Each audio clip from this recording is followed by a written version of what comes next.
college football for 2024? I did not. I was away at that time. I don't ever remember seeing it, but it's dated April 5th. But, I mean, this is fascinating. We all know who number one is, Is right? it an Adam Rittenberg story? It doesn't have an author on here, yeah. Kirby Smart is number one. Yep. Then it gets interesting. Who would I put in number two? I mean, Harbaugh has left. I probably would put, this is going to sound stupid, I probably would put Ryan Day number two. Okay, here we go. When we asked our college football reporters to rank the top 10 coaches, we figured there wouldn't be much debate about number one. There wasn't. But after that, there was very little consensus. So it doesn't say how they did it. Well, with points assigned based on a reporter's votes, 10 points for first place, 9 for second, down to 1 for 10th place. Here are the complete rankings. I'm going to start from 10 and then go up real quick. Okay. I picture Kalen DeBoer about 4. I've got Ryan Day at 2. Ryan Day's number 10. Number 10, okay. Number 9 is Lance Leopold. Yeah, a lot Kansas. of love for him at Kansas. They're rebuilding their stadium and a football complex, and he's hanging around there. Again, I think they're in line for a special year coming off 11 wins. I can't have Lane Kiffin at number 8. He just hasn't done enough against top-tier programs. Hasn't won any big games yet, but most people expect that to change this year. 7 is Steve Sarkisian. Yeah, big year last year. Number 6 is Dan Lanning. There is no way you can have him in front of some of these that have won big games. He's a great recruiter. Number 5 is Mike Norvell. Showed a lot last year. Number 4, Dabo Sweeney. Good resume. Number 3, Kyle Whittingham. Wow. And number 2 is Kalen DeBoer. Wow. So, I mean, there's a good chance if Nick Saban was still the coach, it would be Kirby Smart and Nick Saban. Yeah, it would be. Yeah. So Brian Kelly was 11th, Lincoln Riley 12th, Kirk Ferentz was 13th, Luke Fickell 14th, Eli Drinkwitz 15th. How far down does it go? So Drinkwitz 15, Mac Brown 16, Mike Gundy 17, Jonathan Smith at Michigan State 18, Dion 19, Yeah. Kirk Signetti at Indiana 20, Chris Kleiman 21, and John Summerall at Tulane as far as it goes at 22. Oh, how about that? Some interesting names there. Where was Brian Kelly again? He was 11th. 11th. Big year for LSU. Yeah, it is. But, I would look at it like this. Like Hubert Davis in basketball played for national championship, missed the tournament, and back to a 1 seed. For Brian Kelly, he wins the SEC West, and then he wins 10 games and has a Heisman Trophy winner. I know it wasn't exactly what we expected. Never expected the defense to be that bad, but, for him to be outside of the top 10 based on a 10-win season, I don't get that. Yeah, but then it's trouble if he ends up having a down year this year, and you throw Texas into the mix if they're in fourth. I mean, a lot of people are projecting Alabama to finish fourth, and we'll get to the SEC meetings coming up in July where the media will do their official rankings. But a lot of people are going Georgia, Texas, Ole Miss, Alabama. Yeah, but I can't. LSU. I can't have Sark and Lane Kiffin in the SEC in front of Brian Kelly. I just don't even know how you explain that. It all depends on whether you're looking forward or what you've done to this point. If you're looking forward, you could say Ole Miss's roster, Texas roster, better than LSU's roster next year. Yeah, That's but the if only I'm way you looking can do forward to and I think when the expectation this year is going to be Georgia, Texas, Alabama, and then maybe another fourth, maybe an Ole Miss to get into this college football playoff. But if I'm looking forward, I think LSU over the next 5 years is in a better spot than Ole Miss. I don't know about Texas. It would be really close. I trust Brian Kelly more than I trust Sark, though.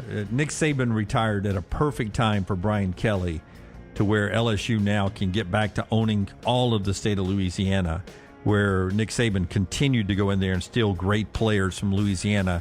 That day is done there, and it is now LSU picking and choosing of the Louisiana recruits they want. That helps Brian Kelly a ton down the road. A lot of good football down there in Louisiana.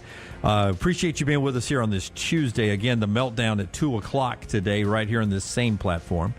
2 o'clock Central. You can watch that live, like and subscribe when you're there. A new Uncorked being taped today. It's coming out.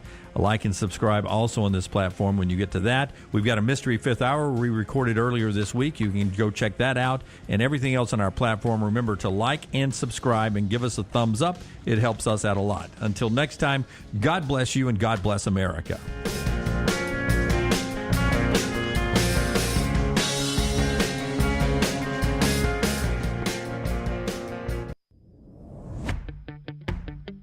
Jim Dunaway, Lance Taylor, Ryan Brown, and Rockstar. Live from the Birmingham Racecourse Casino Studios, the next round, presented by Bud Light, is on now. Live show now on a Wednesday. This is Wednesday, right? All day long, Jimmy D. Blending together. We're live now. We got another Alabama basketball player in the portal. This one doesn't surprise me like the other two. We'll talk about that coming up in a moment. A lot of football to get to. The portal continues to churn, but not at the pace I thought it was going to be churning. We'll talk more about football that. Or basketball? Football. Okay. Not as much as I thought it was going to be churning.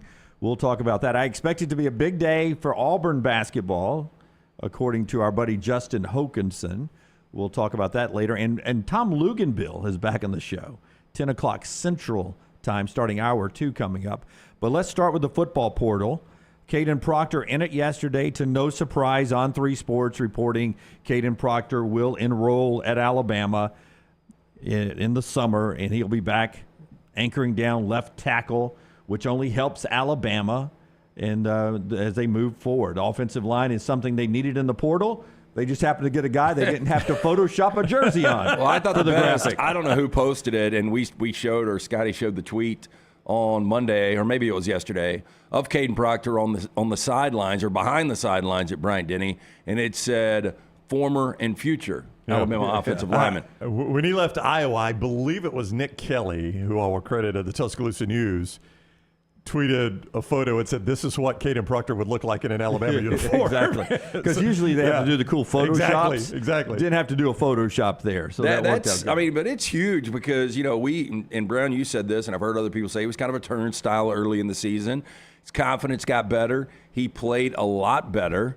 Didn't have the best game against Michigan, but he was a little banged up, and that is one of the best defenses we've seen in a long time. But I think Caden Proctor coming back now, you can tell how much his teammates love this guy. Yeah. Because, they were openly recruiting him. I guess we call it tampering, whatever, when we all go to spring break together. But not only that, he's going to be a really good player. So this solidifies Alabama's offensive line. I know there's still a question mark with Brailsford. We'll see what happens there. But if Brailsford come back, I believe it's one of the best offensive lines in football. If Brailsford comes back, it's Proctor, Booker, Brailsford on that left side of the line. Good. I forget the kid that's at right guard. He's unbelievable too. That's I think it's Roberts. Yeah, Jaden Roberts. Is it right? Yeah, that's right where guard. they went. That was the combo they got last year, Dunaway. Obviously not Brailsford. McLaughlin was the center. But once they got Roberts, and Aaron Suttle said this a lot in Bama and Bourbon, and on this show was like, once they got Roberts in there, for whatever reason, that was the combo that they found that worked. That's right. So, I mean, you come back upgrading at center if Brailsford is there, and then you got your left tackle back who improved every game throughout the year, and then Booker's just an anchor, and Roberts ended up being the anchor, and now you're just working finding that right tackle, and there's a lot of bodies who could fight and fit in out there. That's a pretty solid line. I think your front line of Alabama's offensive line with Proctor back is really good. Now, I don't know about your depth tackle to tackle, Lance. I think there may be some issues there if you start getting injuries, but I think that front line's pretty good. Oh, I think it's going to be really good. I can't wait to see what Brailsford does. I haven't heard anything. Have you guys? I have not. Not since the spring game where, again, Kalen DeBoer, who's going to be on the show tomorrow, obviously we'll make that part of our interview. We'll ask him tomorrow. He's scheduled to be with us at 11:30 tomorrow. We'll talk to Kalen DeBoer, and we'll ask him about Brailsford and see what his response is. He has consistently said, though, he'll be back with the team. Yeah.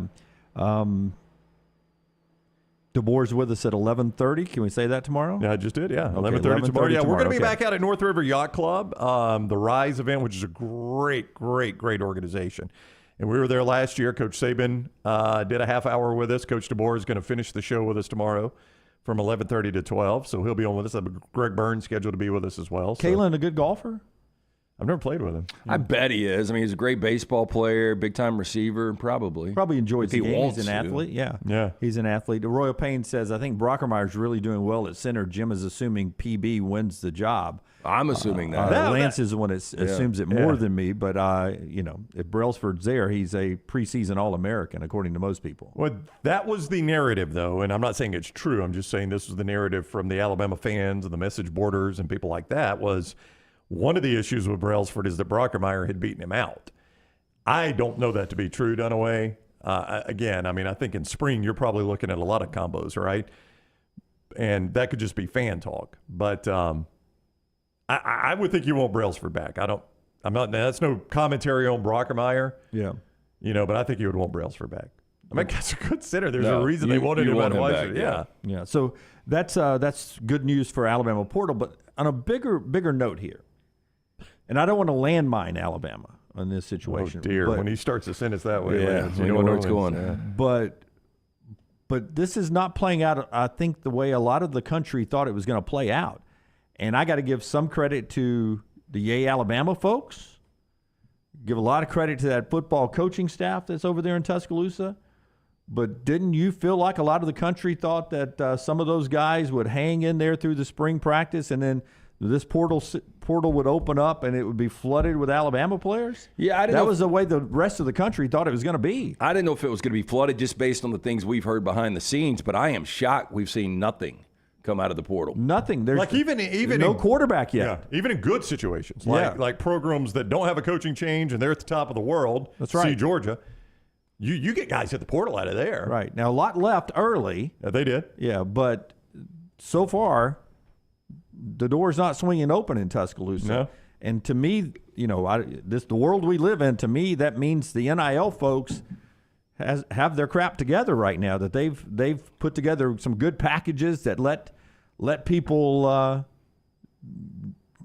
feel like they're getting their value and they're hanging around. Well, I think the extra portal, I guess is what you call it, that you get when a coach leaves. I call it BP, bonus portal. The bonus portal you get when a coach leaves, which is what Alabama faced, was probably a slap in the face to a lot of the donors that donate to NIL that, hey, people aren't just going to stay here because of the name Alabama. There are going to be Ohio States who have a reported $35 million that they've spent on this season, which is insane. Coaches, players, and everything, $35 million. There are going to be people that will come along and try to pick our people off. So we're going to have to build too, right? Yep. And once that portal window closed, that gave you time to build that because the players couldn't go anywhere. So I think that's probably a lot of what happened there. Yeah, but to have Alabama basketball just in a Final Four, 5 guys in the portal now.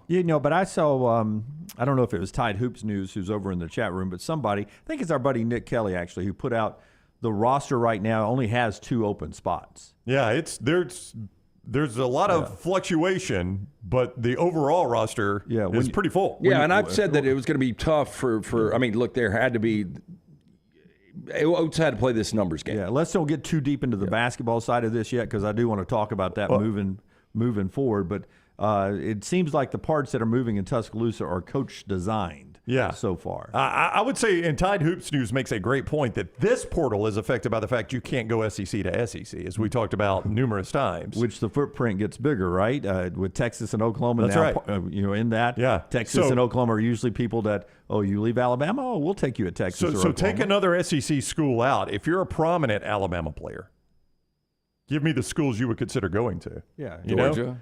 No. You got to take the SEC out. Can't go to SEC out. Yeah. Ohio State. Yeah, Ohio State. Yeah, which has taken a couple. They've taken a couple. Florida but State took a handful. I'm going to say Ohio State's probably pretty full right now. Yeah.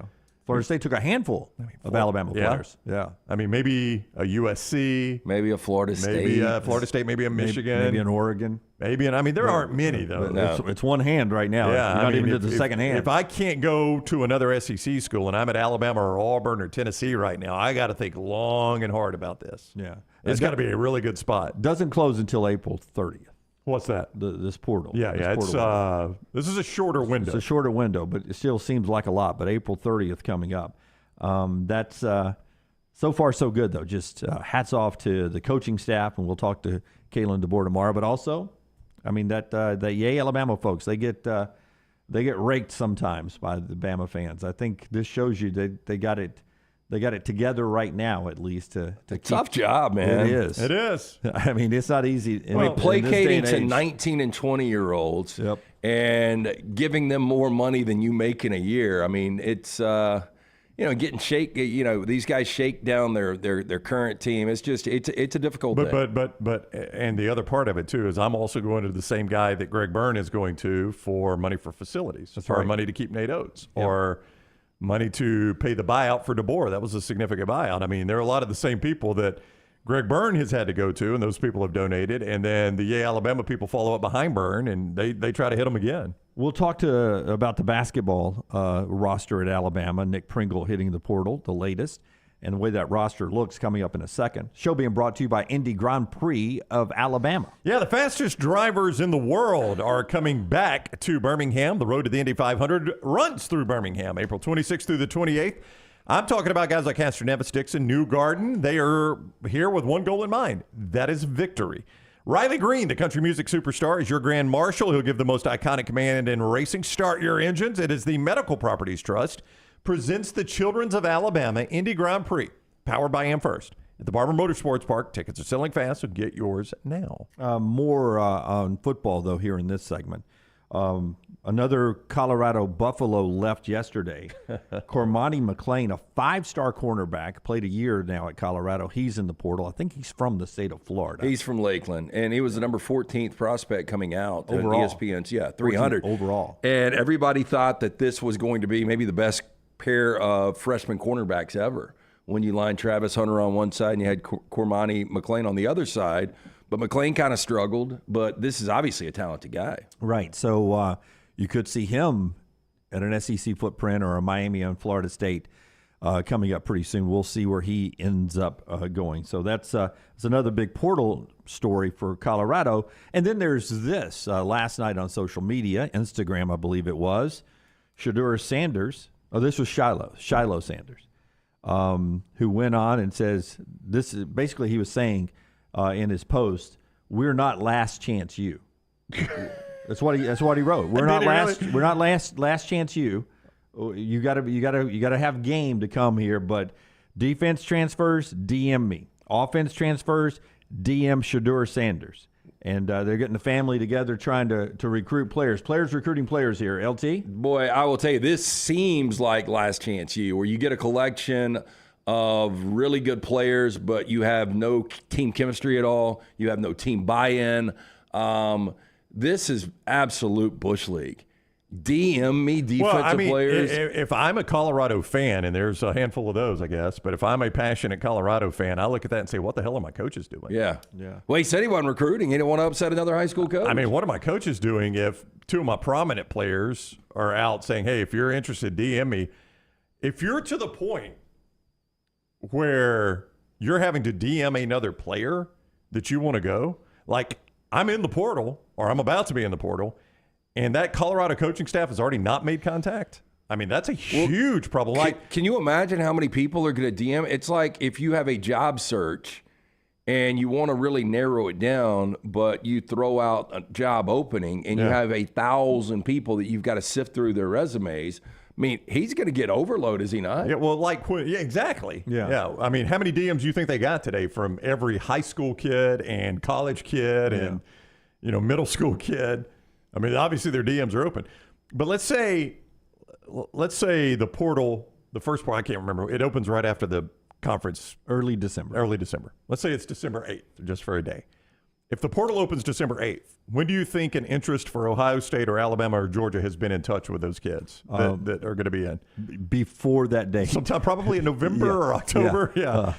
In the gray area of before that date. So this opened on, the 15th, and we're on the 17th when you're sending that. If they haven't been contacted yet, you're so far behind. I'm telling you, I won an 11 yesterday, and some people scoffed at that. I scoffed at it, Lance. Watch out. You're about to win me back. I would tell you, though, I don't think it's unusual for players to be recruiting players. No, not but at that's all. embarrassing. That's a yard sale there. But I'm saying if you're just now in contact with a kid in the portal, what kind of player is that? Yeah. Like, I mean, that's my point. We all assume, right, that Alabama players recruited Caden Proctor back to Alabama, right? They talked to him on that spring break trip, and they were like, dude, it's still good. We're still Alabama, and we're having more fun now. So let me ask you this: if Nick Saban's still around? He is. I saw him. Yeah. He's not dead. He's real. Let's just say that Jalen Milroe sent out DMs are open, offensive players, defensive players. Yeah, defensive players hit. No, if he sent out, he's hit like, Malachi Moore. hey, wide receiver guys, my DMs are open. We need some. Yeah. That'd be like, I think he loses his social media privileges forever. Yeah, I think so. And Saban's head explodes. And Kalen DeBoer's would too. I mean, and Hugh Freeze's would too. I mean, I'm like, all right, Dion might have told them to do this. Hey, look, they could have. Man, I'm gonna be taking a nap. I'm gonna watch some Netflix. You guys shoot something out on your social media. Let me know what you can rustle up. It gives the image of a terribly disorganized program. Like, these big programs, Ohio State, Alabama, Georgia, they've got GAs that are watching. So to tell the story. Now, this is basketball, but I think it shows you how a big program operates. The story of the kid's dad you talked to in L.A., the kid that's transferring in or wanted to transfer in. Oh, yeah. What was that story? It was the Alabama basketball viewer. It was the kid from Pepperdine. The kid from Pepperdine. His dad was talking to some Bama boosters in the lobby, and he was like, what blew us away is the Alabama coaches in our meeting with them had broken down every possession of his college career, and they had it on a breakout sheet for us on how it would transfer over into Alabama's offense and what my son's numbers would look like playing for Alabama as opposed to playing again for Pepperdine. Wait, you don't think Dion and his staff are that detailed? But I tell you who is, Ryan Day and his staff. I guarantee you Ryan Day and his staff had something like that for Caleb Downs. And I guarantee you Kirby and his staff for anybody they want. And DeBoer and his staff and Freeze and his staff. All those people do. And here's the other side of it where, hey, if you're interested, DM me. Well, if I'm a good enough player to make a difference, where are you going to go? You're going to go to the place where I had to DM the wide receiver? No. Are you going to go to the place where the coach came to me and said, here's my plan for you? Yeah, because I have watched every snap you have taken at North Texas or at TCU or wherever you're transferring from, and here's how you fit in our system. Well, let's just imagine they got 10 quality guys in DMs today, and they end up going to Colorado. I mean, how's that going to play out as far as, like, team chemistry? Yeah, by the way, they can't practice again until a month before the opening game. Yeah, it's just, I mean, not only is it bad, look, it concerns me if I'm a Colorado fan that that's where we are. Like, I don't think Ryan Day, I'll get away from the SEC. I don't think Ryan Day needs any player. I'm at a loss for words here. Any player. It was a very Jim Dunaway-esque pause. It was. I'm trying to think of the word I want to use. Draws me back in every time. I'm trying to think of the word I want to use. Any player cultivating his transfer portal class. Ryan Day doesn't need that. He's got an army of analysts doing that for him. When the portal opened and they could legally contact, Ryan Day already knew everybody he wanted to contact. Everybody. And had a plan for them. I can't believe that Colorado's. Yeah, and I'll stick by it. First bold prediction of the year. Not only Colorado 1-11, Vanderbilt more wins than Colorado. Vandy more wins than Colorado. One more thing in this segment, then we'll get to some basketball news with Alabama. Would do it. Yeah, you want to do that? And how bet? I'll take Vandy. You'll take Vandy over Colorado. Yeah. Let me think. Okay. Let me ponder that one there. Hopefully, I think Taylor Korn, who is just fired up for this portal, is on top of it, and she's going to help us. Brown's going to keep on top of it. If I didn't volunteer. Taylor volunteered. If any portal news breaks, Taylor will come running in here with hair on fire and will let us know that some of that has happened in football or basketball. We'll keep that going. JohnstonRVCenter.com. JohnstonRVCenter.com. We're going to be hanging with them Friday, Saturday, and Sunday out at Talladega. Tell us about Johnston RV. Yeah, I-65 exit 304 in Coleman, 334 in Decatur. They have repriced both of their lots, and they are so confident that they've got the best pricing you'll find anywhere. They'll beat any price on a comparable RV nationwide. You bring them the price on a comparable RV, they will beat it at Johnston RV Center. That is an absolute guarantee nationwide. They love the military like we do on this show. The United States veteran and the active duty military, you are what has made America the greatest country in the universe. No questions asked about it. So they give you a great discount as a small way of saying thank you there at Johnston RV. See them for yourself. I-65 exit 304 in Coleman, 334 in Decatur. Always online, JohnstonRVCenter.com. A good point from Patrick in the chat room. I bet Shedeur sits out the last 4 or 5 games this season. I mean, if they're off to a 1-and-something start and he's getting hit as many times as he did last year. I could see Dion protect him. It would be a group decision between those two, though. But I could see it. Hey, Shadur's, he's got a hamstring that's been bothering him. He's got a high ankle sprain. But that's a different dynamic, right? When your father is the head coach and can actually make that decision. To protect the family investment there. Yeah, to protect the family investment, knowing that he's not going to be back in Boulder the year after. That's right, anyway. knowing that I am out. I don't have to win these games to keep my job. Miami is a private institution, so salaries are often not let out, how much a coach is paid. But some information has leaked out from Miami about what Mario Cristobal was paid in 2022 when he came from Oregon to Miami. I would say $7 million. He made $7.7 million to coach the Miami teams, but he also received $14.9 million more dollars in reportable compensation. Signing bonus or whatever you want to call it. Well, it's certainly not bowl bonuses and things like that. Maybe that was for buyout of his Oregon contract. I don't know, but in reportable income, $7.7 million plus $14.9 million is how much they spent in 2022 on Mario Cristobal, according to reports yesterday. Man, we've all been to South Beach, and there's some amazing yachts down there, and there's a lot of money.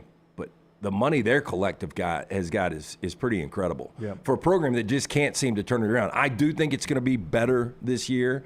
I think Cam Ward is going to be a major difference maker. I wouldn't be surprised at all if they're playing for the ACC championship this year. I would say, though, you could take that $15 million and set it on fire and get about the same out of it as you've gotten from Mario. Yeah, no doubt. Not on Sunday through Friday, you tell me. Sunday through Friday, you tell me it's pretty good. That unfortunately for him, and I do say that, Jim, unfortunately for Miami, that has not translated at all into Saturday. Forrester will remember this because he puts up all the great graphics and pictures and videos that we do. But Forrester, wasn't there a picture at one point Miami's building? Are they building an on-campus stadium at Miami? Do you remember that picture? Yeah. When is that? Have they put shovel in ground yet? I'm going to bet no. No. Have they put shovel in swamp yet? I'm going to bet no on that one. Yeah. You remember? Do you remember Forrester? Yeah, they're definitely building something. I don't know if it's there's anything there yet. Yeah. Hey, interesting. Speaking of the portal, though, Henry Parrish Jr., by far their best running back, entered the portal yesterday. Oh, he's their leading rusher. Yeah. Yeah. Which I thought was strange. All right, but I think the running back market in college is almost like the running back market in the NFL. Like Martinez, the big guy for Oregon State. Damian Martinez. Do you see where he's looking? No. One of the places he's going to visit. I think he'll go to Michigan State, but I could be wrong. Michigan State is one place. Another place he's looking is Mississippi State. He's scheduled a visit for Mississippi State. And I think one other school that you would think, okay, I'm leaving Oregon State. They're not in a power conference anymore. Whatever we're calling it. Are we calling it the Power Four? I saw it called the Core Four. The Core Four? Yeah. Sounds like chloroform to me. But Yeah, I know. How about if we go Power Two? They're not in the Power Two. No, Power 2 is what you need to call it. Yeah. I'll go back to the Miami question you asked about the stadium. When you Google new University of Miami football stadium, you get a Miami Herald story that says renderings of new Miami Stadium released by power booster John H. Ruiz. It was not the school that released it. It was their big booster that released it. So then that was he's the guy that's going to pay for it. Yeah, if you're the school, why would you not just say, hey, look, it looks good to me. Yeah. Here's a problem. Thumbs up. That story was from August of 2022. So that shows you how far back we have to go to find that. So your next question will be, well, what happened there? So I figured, well, quick Google of John H. Ruiz probably answers that question. Top story for old John H. Yeah, he's in prison, isn't he? Red flags on top of red flags. Problems melt for Miami Athletics booster John Ruiz from the Miami Herald. Do you think we'll ever see a day? That's from January, by the way. That's a more updated story than the stadium renderings. Where one of these guys like Ruiz is laundering money through a university and the university gets caught up in it? It's my Netflix Is it? series idea. Well, he owned Life. Oh, here's the stadium, and I would love for them. Can you imagine? I really wish Miami played in that. Hey, the feds repo the stadium back. Yeah, They put it up on auction. Hey, by the way, that looks like a rendering. I don't think they can build that stadium. I agree with you 100%. Yeah. I don't think the structures would hold two decks over It's got there. a little SoFi in it. Yeah, Where no. they play that Bahama Bowl. Look how thin the beams are on those two upper decks. You can see trees, too, so it's not a real stadium for by you. the way, I don't have a job at Horror Construction or anything, but I don't think those I two wouldn't upper decks trust are that. supported. I told Brown I had a dream last night that the world ended or was ending. Tell him what. but it started with the stadium collapse. Yeah. What game was it? USC was playing somebody. Yeah, out Lance west. was watching USC. That's when the I was game ended. outside in the parking lot. Oh, L.A. So that's when it was during football season? Yeah. They played the Olympics here. Yeah, I know. Hey, so if the world's going to end, I know. really want it to end in like June. Well, I told Lance. I mean, This is interesting. Like everywhere I would go to try to find food or weapon, there was piles of money laying around. so it was useless. It's useless. Yep. The food becomes the commodity. The food, you couldn't find the food anywhere. There was like lemonade, powder mix I could find. Oh, I use that in my tea. I found a pocket knife was the only weapon I could find. Was it like a small Swiss Army knife? It had 3 blades actually. It was kind of weird. Yeah. Does it have the fingernail file thing just in case? I did not. I had it like in hand, but I mean, people were. I mean, it was bad. It was bad. I told Lance. I mean, that is so typical. Lincoln Riley finally got a competent defense of the world. Yeah. Yeah. I had a weird dream the other day. I told them in the lobby. We were doing our last show ever, and it was the week of Taylor's wedding. So I hope Boy, a lot of things going on that weekend. Well, the good news I hope is when Taylor gets married that we go past her wedding date with our show. we I have hope it talked doesn't all about end at the same time. her friend group. A lot of them getting married this early, and I'm like, What's on the I don't- calendar?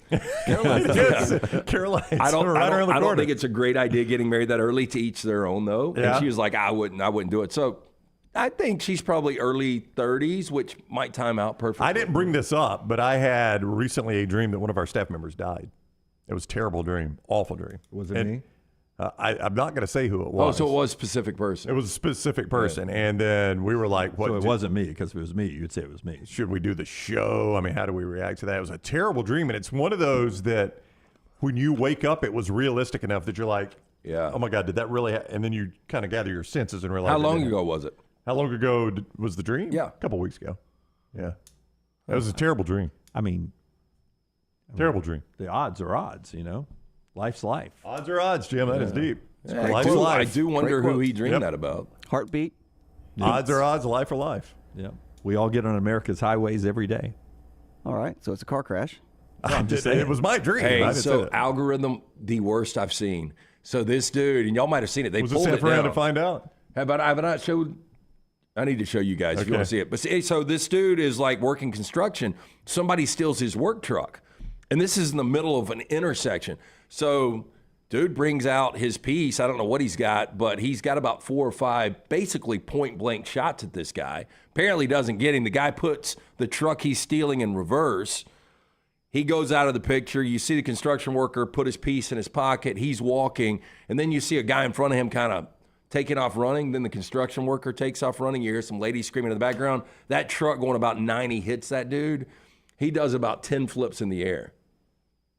So the guy that had the piece, the guy that was returning fire. Yeah, he was the guy. He got his truck stolen. Right, Yeah, right. so But he the, also the gets hit. thief, was the one that ran him over. Wow. Yeah, so he took a gun to a truck fight. He did indeed do that, Jim. I mean, Yes. my PSA here would be make sure you put the guy down. I mean, Or just let him take the truck. or let him take the Yeah, truck. in hindsight. In hindsight. Check your insurance policy. Probably- Let him take the truck. And if you're wondering, construction worker did not make it. Yeah, Rusty says, I saw that video too. I wonder how many of those videos, if any of them are CG. Like Some are edited. Yeah, you all can those tell. all those videos are real. I don't think that something like that is, but there's some you could tell are edited. All right, there you go. Another 30-minute opening segment for you here on the next round. We'll roll through the show. Luginbill at the top of the hour. When we come back, we'll jump into basketball. We're going to jump into Lake Logan Martin pretty soon, though. Lake Fest is coming up. Our friends, the Velcro Pygmies, are coming back to town. I can't count on both my hands how many times I've seen them. Yeah, so I got a text from their management yesterday, and they were like, do you want them in studio or you want them on the phone? I was like, we'll take them in studio. When is that? Well, I mean, so Lake Fest is coming up May 12th through 14th, and they will be in that weekend or that week before. I'll tell you what. Big idea here. You guys want a big idea? Rockstar, can I do a big idea? I think we can pull this off. Yeah, let's do it today. Yeah, good. I think if we advertised in this building a Friday Velcro Pygmies concert out in the parking lot, it would go over very, very well with our co-tenants here in this building. I think we'd be heroes up here. And then we could send Tyler down with a Zoom camera. Oh, we could set everything up. Yeah, Yeah. we'd set it up and show it live on the show. We'd That'd be like the very Freakin' easy. Today show. Yeah. I mean, are we doing a acoustic set, or how are we doing the sound? However. Wouldn't we do it on the roof? They're not the Beatles. Oh, you two did one too. Red Chili Peppers did it too. No. I mean, if we have a version of the Beatles from Birmingham, I mean, how many different bands? I mean, Telluride ain't it? One of the very buildings, or actually one of the very early buildings we looked at for this enterprise, had a very large courtyard between it and its sister building with a big fountain.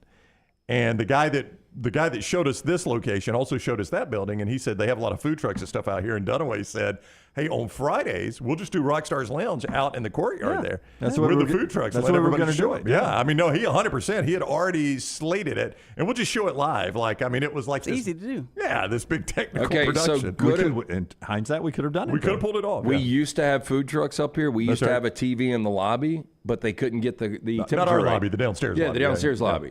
So I think I would rather have the good temperatures now than the food trucks I or agree. the TV. I agree. I don't think I'd use the food trucks much. It sounded fun, but I'm just saying What could did you revise guys that pay for idea. a lobster roll? Like $30. I got a lobster roll And a drink. and a side lobster bisque for $36. Was it Lunsford? I'm looking at Lunsford, and the lobster roll was this big. Lunsford was Yeah, really I got a lobster grilled cheese and tater tots, and it was, I think, $25. Yeah. Hey, by the way, I got up here with that lobster roll for $30, and I was like, I can't wait to eat this thing. And I'm like, Dunaway, I open it, and it's basically the size of an old Quincy's Big Fat Yeast Roll. Yeah, which is about like this that. is like not a Dubai commercial I building, mean, right? you've heard of a foot long or half of that. This was a 3-incher. Yeah. Yeah. By the way, what was going on with Dubai's weather yesterday? You know, Lance, I don't know. Did y'all see this? I did not. Hey, here's an idea. Let's go commercial free today. No commercial breaks. Let me get back to Lake I mean, Fest real quick. this is the show I want to do. Never take a commercial break Okay, again. all right. There was Don't something ever take commercial breaks. crazy on my algorithms with Dubai. Did I see this wrong? I have not seen anything Like about Dubai weather. has pretty consistent climate, right? Yeah. They They had have like sandstorms. torrential like downpours. They had flooding. Planes couldn't take off. Maybe this was just what I dreamed in my apocalyptic was that when the world dream. ended? Yeah. Logan Martin Lake Fest, though, and Boat Show is presented by Emperor's coming up May 12th through the 14th. Logan Martin Lake in Pell City. Free admission for the public. It's Bama's biggest in-water boat show. Over 100 boats and vehicles on display. Vendors, food trucks, live music all weekend, including that Velcro Pygmies concert on Saturday, fireworks show on Friday night, and it's Mother's Day weekend. They're going to take care of Mom with free mimosas for Mom on Sunday. For more information, LoganMartinLakeFest.com. That's LoganMartinLakeFest.com. You know, the only part my wife hears that commercial every day is free mimosas. No, she loves don't her like the Velcro mimosa. Pygmies? Hey, Lunsford just walked out, and she's not allowed to see the Pygmies anymore. Oh, okay. It's in our marital vows. She a big Cam fan? Lunsford, can you blow out this commercial break and we just keep going? No, you can't? we can't. Lunsford, I thought you could do everything. Lunsford. Quick break here, and we're back for a couple of quick segments. This is the next round. Take the next round anywhere you go with official Next Round gear. Buy yours today at nextround.store.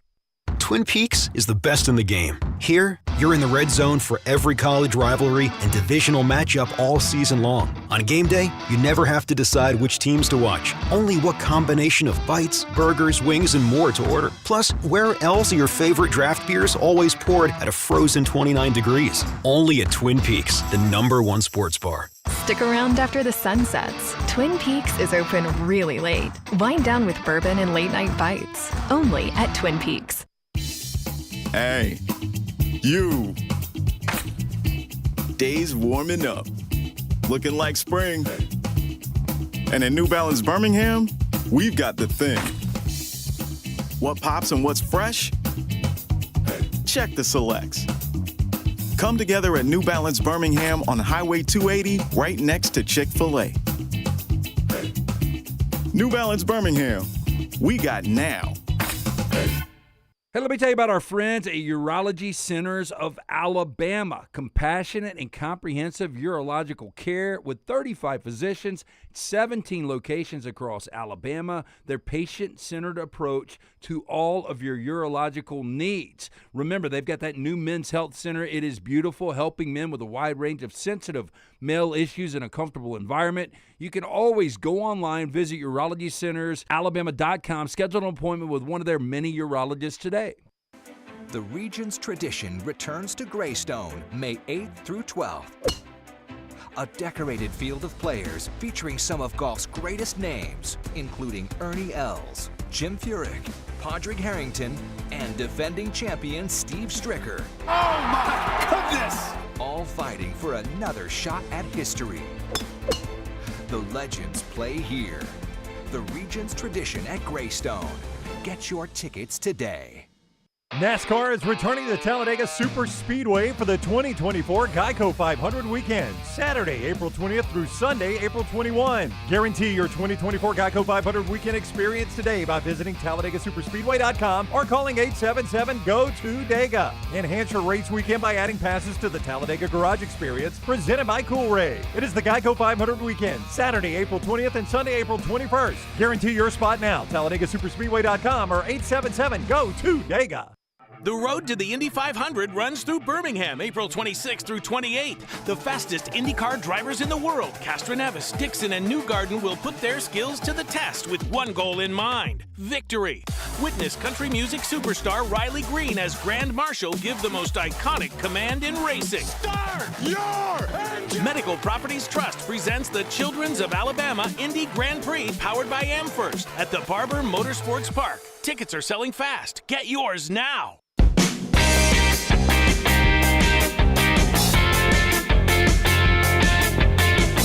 Huge number of people jumping in on Facebook today.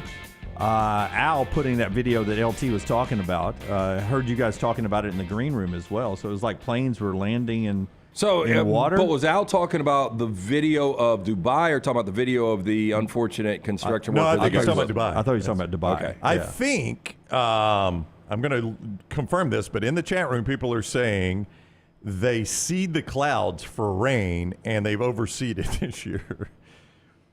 So they've had more rain than they can take. So Dubai is so rich.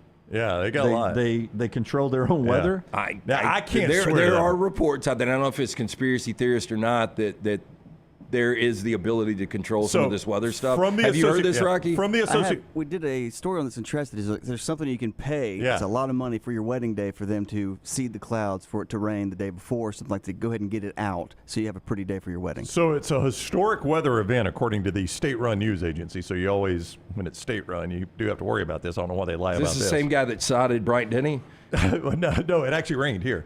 There it is. Look at this. Yeah. Does that look like Dubai to you? No, it does not.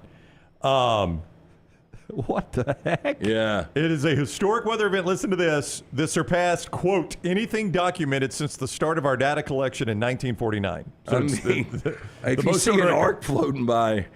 Yeah, that's a water landing. I've got my life vest on, sitting in row C. From the Associated Press, one possible contributor may have been, quote unquote, cloud seeding, in which small planes operated by the government fly through clouds burning special salt flares. Those flares can increase precipitation. Yeah.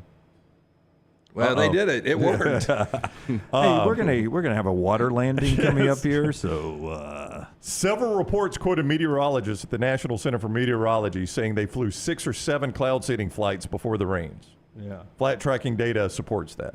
Yeah. So does that also throw some lightning and thunder out there? I really don't know, but boy, it'd be easy to be a meteorologist in Dubai if you knew they were seeding, right? Yeah. Hey, it's either going to be really sunny or it's going to pour, apparently. Remember, Wednesday is seed day, so it's going to be rainy out there. Take the umbrella.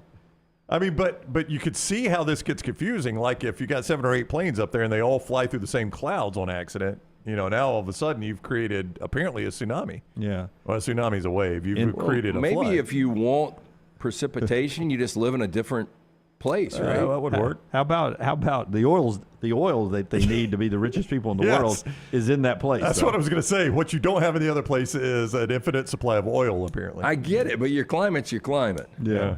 Well, I think they overdid it. This is what happens when you mess with the climate, right? I think Earl put too many seeds in the bucket. It looks like they're landing in what's the big lake outside of New Orleans? Pontchartrain? Yeah, Lake Pontchartrain. Yeah, that has that look, because that train that goes in there, when you take that it's got train. That dirty water look. Yeah, when you take that train rail is almost like water level, it feels like. When you look out the train window, that's what that looks like. Yeah, there. quick 4-ounce question. More bodies in Lake Pontchartrain or the Hudson River? I'm going to go Hudson River. Just by per capita. Yep. Our friends at the Regions Tradition, it's coming back. to Greystone May 8th through the 12th. 8th through the 12th, that's happening over at Greystone. You'll get Ernie Els back. You'll get Jim Furyk back. All the great folks are back playing, including the defending champion. Hard to beat Steve Stricker at Greystone, isn't it? He's Skip Holtz of the Champion Store in Birmingham. He's so good. And don't miss the Drummond Company's Celebrity Pro-Am. Kalen DeBoer will be there. Nick Saban will be there. Nate Oates will be there. Hugh Freeze will be there. Charles Barkley will be there. Riley Green will be there, and others will be at the White Claw Watering Hole. Food trucks will be there. Friday concert featuring the Black Jacket Symphony. All that happening. To get tickets, regionstradition.com, regionstradition.com. I was playing out at Greystone yesterday, and there's some talk about the old White Claw Watering Hole and what it might entail. Should be a lot of fun. I think it's going to be a fun show based on some of the conversations I had. Hey, our man Chris over in the chat, he is kind of the who's that guy that calls? Jeff? Yeah. He's Chris the Jeff of the chat? Well, he's the modern Jeff of the chat. He's just got some interesting information. I've never even heard of Bayou Savage. Have you? No, but it sounds like a place I would not go alone. Sounds like they named it after a place to drop off the dead bodies. Nick Pringle has left the Alabama basketball program. This one does not surprise me. Pringle averaged about 5 points, 5 rebounds. Yeah, 6 and 5 were the numbers. But he was so good in the tournament. And you see the announcement from us coming there that Pringle's in the portal. But he had, he's in the doghouse a couple of times, served a couple of suspensions, found his on flight with Taylor Corn out to Spokane for the NCAA tournament. But he was so huge in Los Angeles that got Alabama to their first Final Four. We'll always love Nick Pringle. He was the best sound in the locker room all year long. To get sound bites from him, he was emotional. He loved that. But they are looking for a better defender, a better rim protector. That is one of the goals, a better defender in this. He turned into a little bit of that in the tournament, but he wasn't that during the regular season. So Pringle is moving on. He's going to go play somewhere else and hopefully thrive. But this one did not surprise me like Ryland Griffin, who's likely off to Kansas, or to Sam Walters. This one did not surprise me. This was a guy that was 50-50 on playing in the NCAA tournament where you went to the Final Four. So this is not Mark Sears or Ryland Griffin. This is a guy that twice this year had been on the verge of possibly being off the team. At one point had to sit out a couple games, and then at another point, as you said, had to find his own way to Spokane to actually play in a game. That was an NCAA tournament game. So not a huge surprise on Nick Pringle. I just think the unfortunate thing, he's probably played his best basketball in the NCAA tournament. I mean, up until the UConn game, the lasting impression, I think he had 16 minutes and no points, only a couple of shots from the field. They didn't go to him in the second half. Pringle was out. Understandably. Yeah. But really, it was, his third stop was Alabama. I think Wofford, Dodge City Junior College, then Alabama, and he's off to somewhere else. You wish him the best, but could be UTSA because the Alabama assistant Claunch is there. This is the least surprising guy transferring out. Yeah, it is. Now, as much as it's easy right now just say all the bad with Nick Pringle, which we just did, right?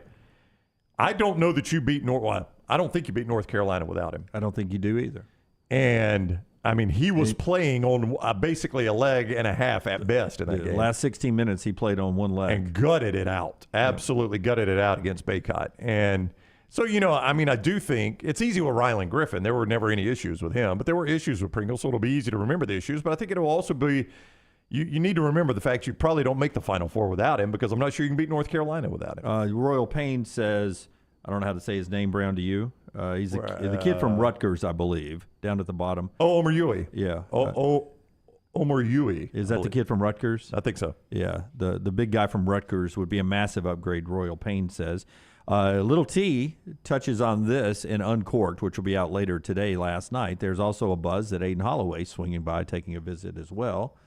There's 2 open spots. I don't know if they need another guard, but maybe they do. Former Auburn player. So we'll see if he ends up on that Alabama roster as that continues to churn. One thing I did want to bring up, though, Forrester, I don't know if you have it, the hard hats. There's a graphic I sent you in a text. This is the hard hat winners this year. Aaron Estrada led the year. This is a metric stat sheet that they keep at Alabama basketball. Estrada led it with 10 games this year. He was the hard hat winner. Grant Nelson and Nick Pringle tied with 9. So 19 of your games this year, the hard hat winners not back on the roster next year. Estrada out of eligibility, Pringle out the door now.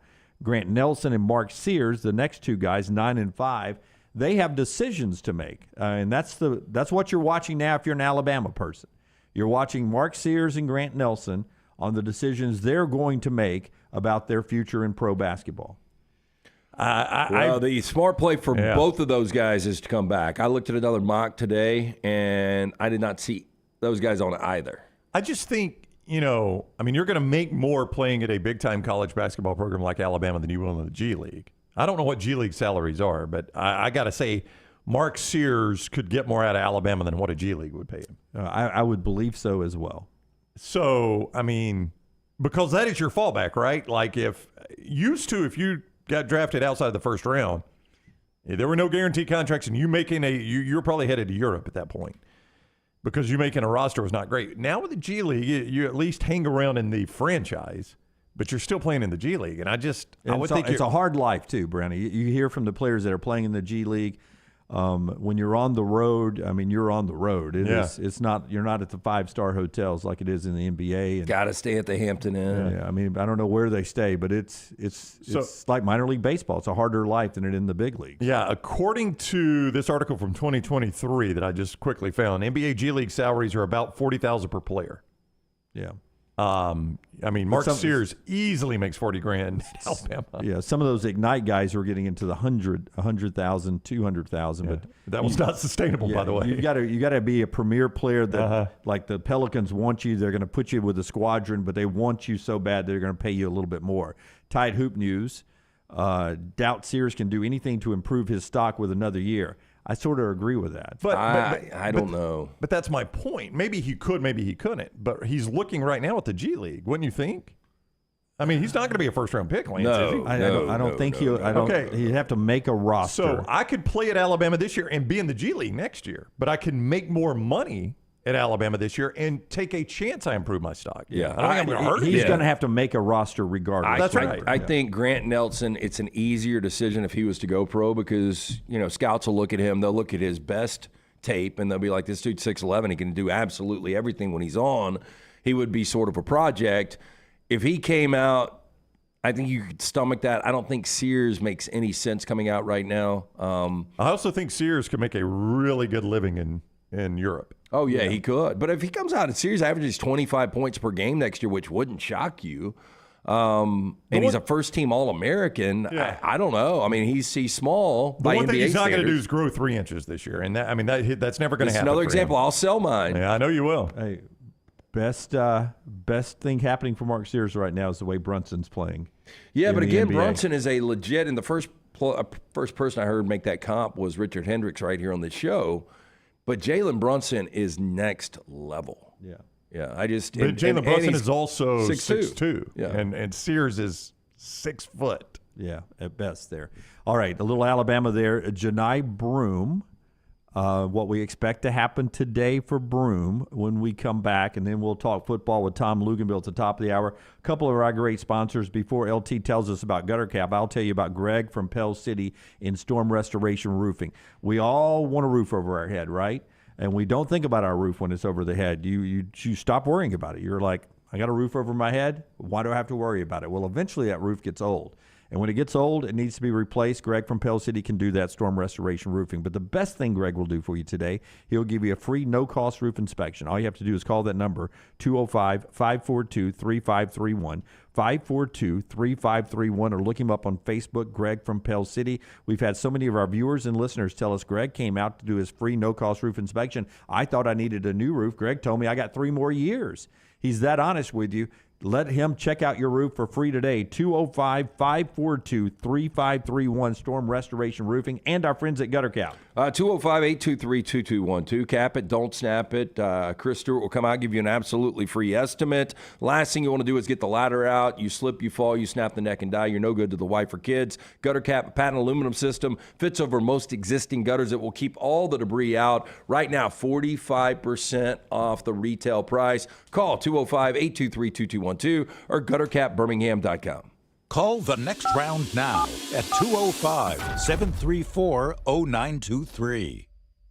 NASCAR is returning to Talladega Super Speedway for the 2024 Geico 500 weekend, Saturday, April 20th through Sunday, April 21. Guarantee your 2024 Geico 500 weekend experience today by visiting TalladagaSuperspeedway.com or calling 877-GO-TO-DEGA. Enhance your race weekend by adding passes to the Talladega Garage Experience presented by Coolray. It is the Geico 500 weekend, Saturday, April 20th and Sunday, April 21st. Guarantee your spot now, TalladagaSuperspeedway.com or 877-GO-TO-DEGA. Hey, Lance Taylor from the Next Round to tell you about one of our favorite places for breakfast, lunch, and dinner. That is Hamburger Heaven since 1982. Hamburger Heaven has been serving Birmingham's best hamburgers, cheeseburgers, French fries, hand-spun milkshakes, and sandwiches made fresh to order. All of their ingredients are fresh and prepared daily. This includes their beef, always fresh, never frozen, hand-pattied each and every day. For breakfast, lunch, or dinner, visit any of the 4 locations, Highway 280, Irondale, Gardendale, and Homewood. Birmingham, your undefeated Birmingham Stallions return to Protective Stadium on Saturday, April 20th as they take on the DC Defenders for Throwback Night. Enjoy the Fan Fest, on-field opportunities for the kids, and elite professional football. There's something for fans of all ages. Tickets start at just $22. Buy yours today at theufl.com. With only 4 home games left this season, don't miss your chance to cheer on your Stallions. Let's pack protective, Birmingham. Get tickets at theufl.com. Logan Martin Lake Fest and Boat Show presented by AmFirst coming up May 12th through the 14th on Logan Martin Lake in Pell City. Free public admission. It's Bama's biggest in-water boat show. Over 100 boats and vehicles on display. Vendors, food trucks, live music all weekend long. Fireworks show on Friday night. How about this? Free Velcro Pygmies concert coming up on Saturday. Mother's Day is Sunday. They're going to take care of mom with free mimosas all day on Sunday. For more information for this incredible event, go online, LoganMartinLakeFest.com. Golf season is here, and if you're looking for a great golf course with affordable rates, you need to check out the newly renovated Woodward Golf Club. Woodward Golf Club is a semi-private club with membership opportunities available, but is also open to the public.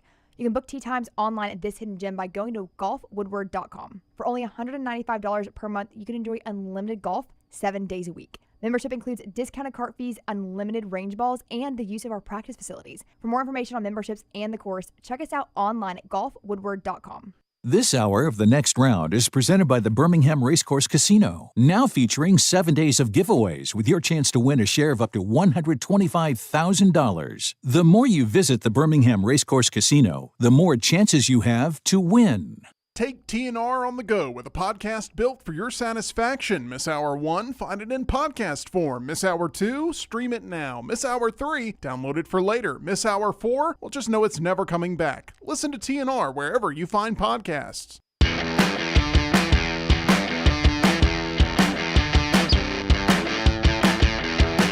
I see people talking about Ballo over there, the big star from Arizona. He committed to Indiana last night, according to reports.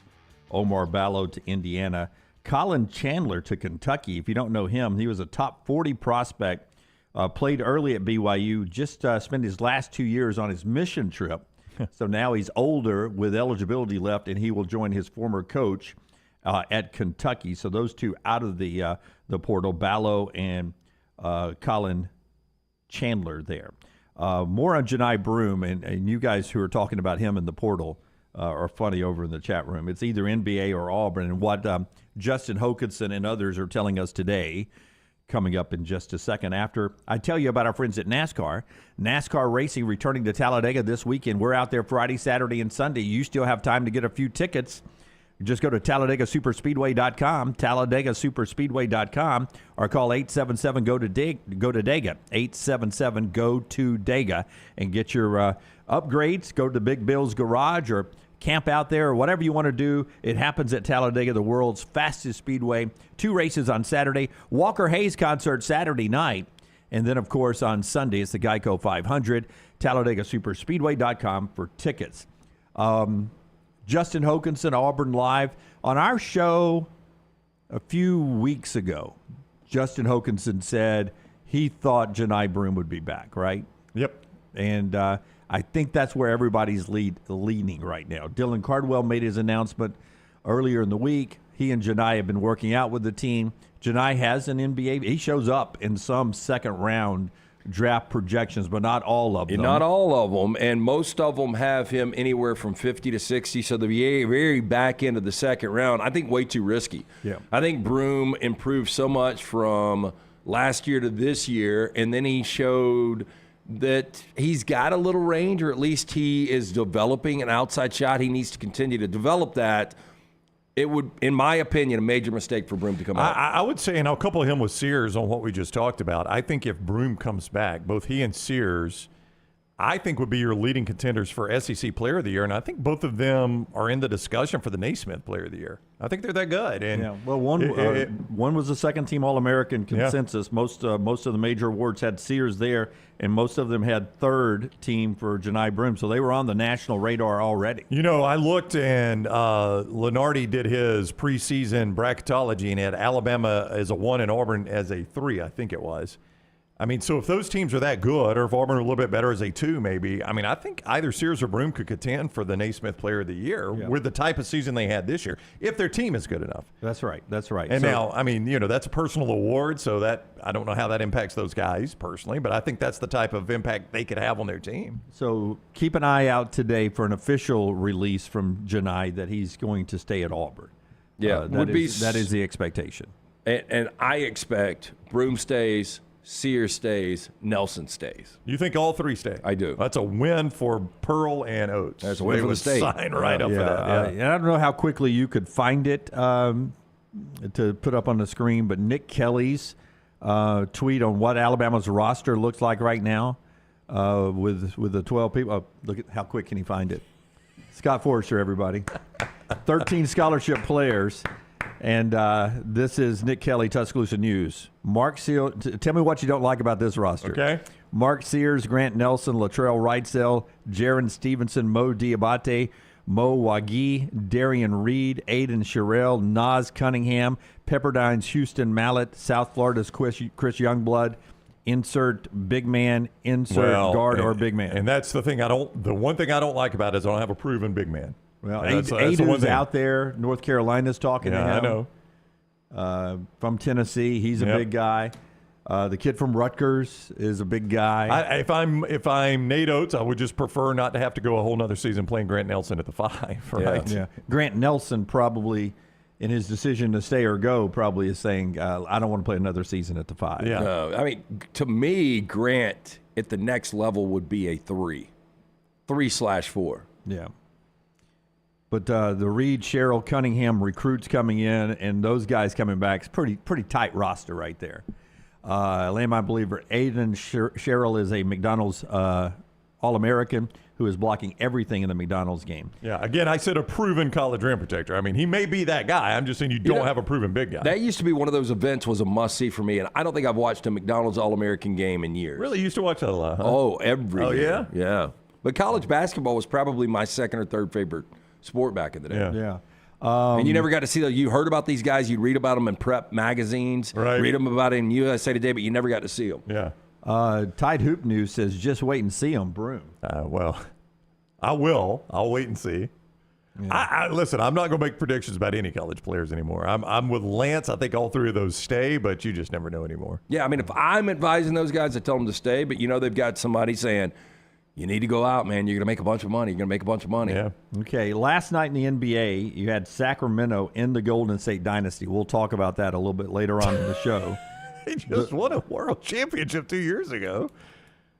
I do think the window's closed. Well, it probably has, but they're 2 years removed now from a world championship. I love the way you jump in there, and then when he says, I think it's, then you start backing up. No. I'm just saying. I mean, I don't know that we could have. He said, I think the window has closed. You said they officially ended the dynasty. I mean, they've won 44 and 46 games. They were in a lose or go home playing game last night. They won a world championship 2 years ago. Yeah. I mean, your problem is Klay Thompson, his final game probably. He's an unrestricted free agent. Final game, 0 for 10 from the field. They got beat handily. And, after winning 4 championships, if you're a Warriors fan, I mean, that was like homegrown. You put that thing together. You got to be proud of what Bob Myers and Steve Kerr were able to do there. And, look, these things don't last forever. So 4 It's a big number. Yeah. But I think it's over. So there's our conversation about the NBA. Tom Luginbill coming up at the top of the hour. Dr. B bringing us part of the show here. Yeah, when I started to thin out, I asked around. Everybody said Dr. Beckenstein is the man. For more than 20 years, women and men have turned to Dr. B for a range of cosmetic and reconstructive procedures. He will use that experience, his advanced training and genetic testing to help his patients fully understand the procedures they are considering. Call Dr. B today. Schedule that consultation, 205-319-0316. Again, I do the non-invasive treatment 3 times 30 minutes each time on the couch each week. That's all I do. My hair is more than doubled in thickness. For more information, 205-319-0316 or t3hair.net. Everything Alabama, all the time. Subscribe and set alerts at Roll Tide Pods on YouTube and wherever you get your podcasts. Twin Peaks is the best in the game. Here, you're in the red zone for every college rivalry and divisional matchup all season long. I mean, where else are the scenic views as good as your view of the game? Only at Twin Peaks, the #1 sports bar. You could win a Cadillac CT5 or your share of $25,000 in free play and cash at Birmingham Racecourse Casino.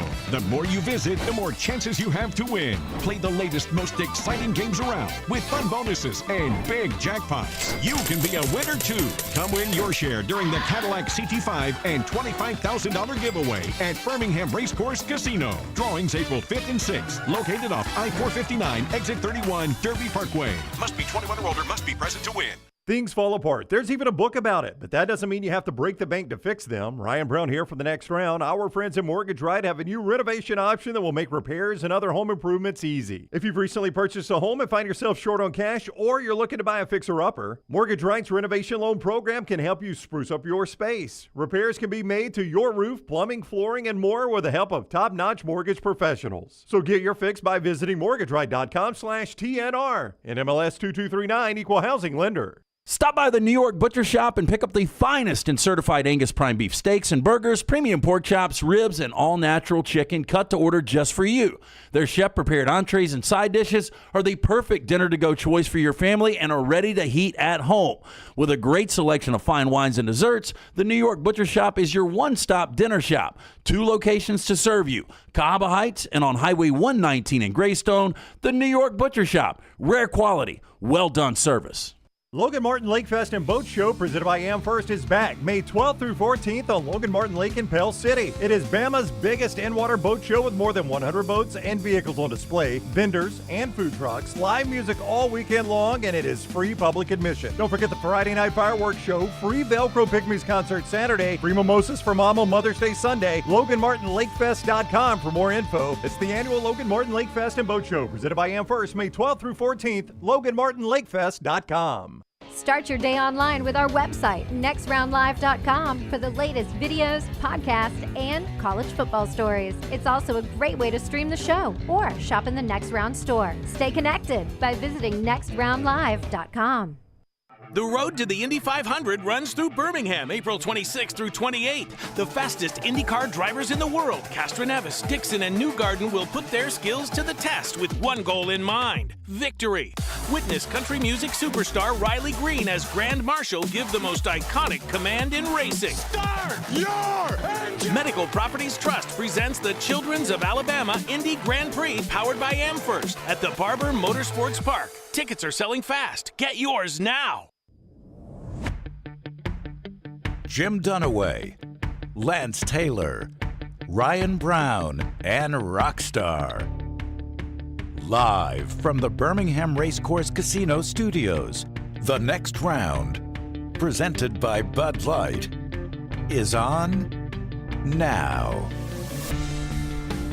And we're heading to talk to Tom Luginbill, Redmond Vodka, bringing us this conversation today. Redmond Vodka, Charles Barkley. I was with him as I talked to the Arizona distributor, the person that helps sell Redmond out in Arizona. He says he is pleasantly surprised at how easy of a sell it is out in the desert. Well, it's a great product. If you've never had it, try it. I had somebody reach out just about an hour ago, a friend, and he's going to a conference in Milwaukee, and he's like, picking up a bottle of Redmond vodka to take it up here for one of their gifting somebody up there. It's a great gift. It's a great thing to take to a party.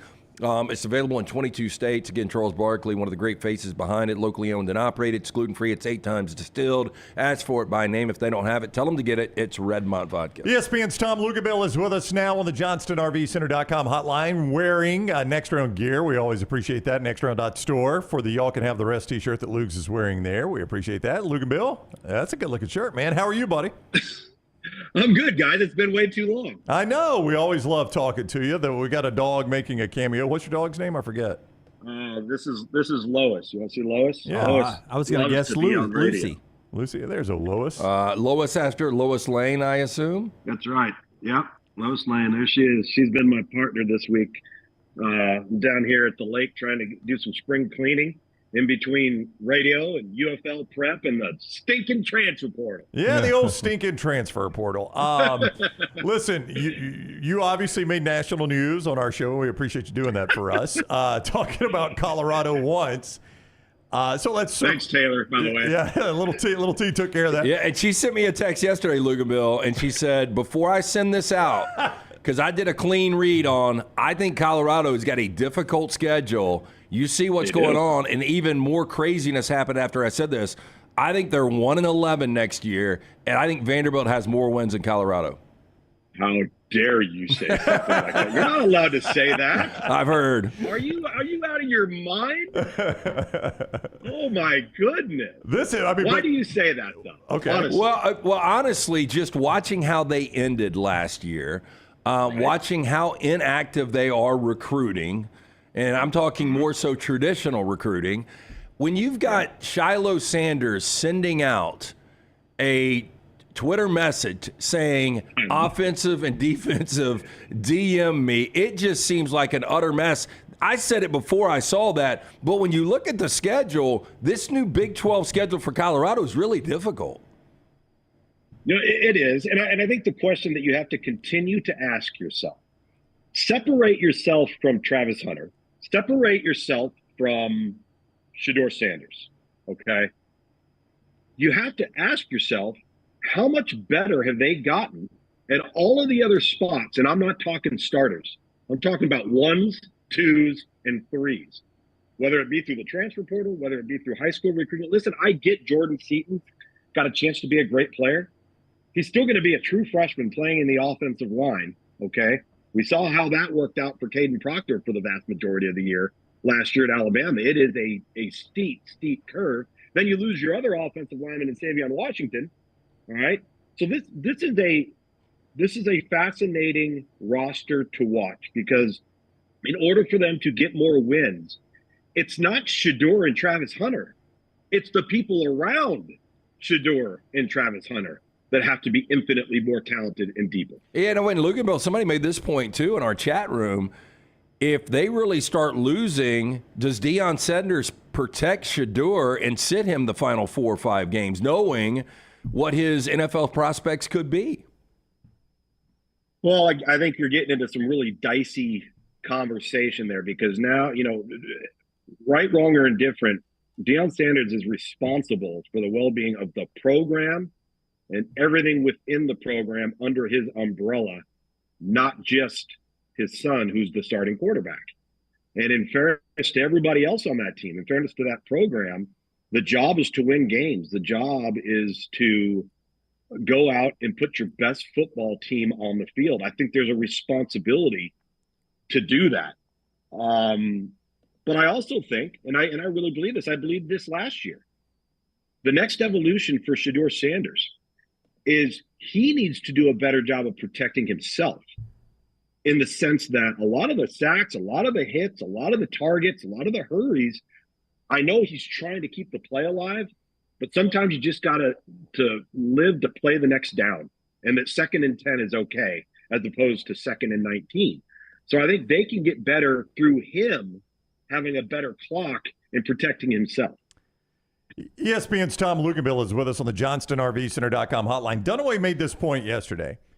If I am team in need of quarterback, and I was counting on this 15-day portal window so far, I think, what did you say to me? Slim pickings. I think you held your nose, yeah, right? Woo. I mean, if I really need quarterback, Luginbill, this is not my shopping moment. It doesn't appear. No, you're not getting one, at least not one that you would perceive to be a better option than what you currently have, or that would be a significant upgrade. Because really, at the end of the day, if you're shopping for a quarterback, you'd love to be shopping for a quarterback that's played a ton of football, right? You need a sample size. You need to be able to evaluate them and and then you're also going to want somebody that's got more than 1 year of eligibility, so he's not just a bridge player. So yeah, listen, I was putting together yesterday, and we were on a constant. I mean, it was an 8, 10, 12-hour window of projecting places for people to land.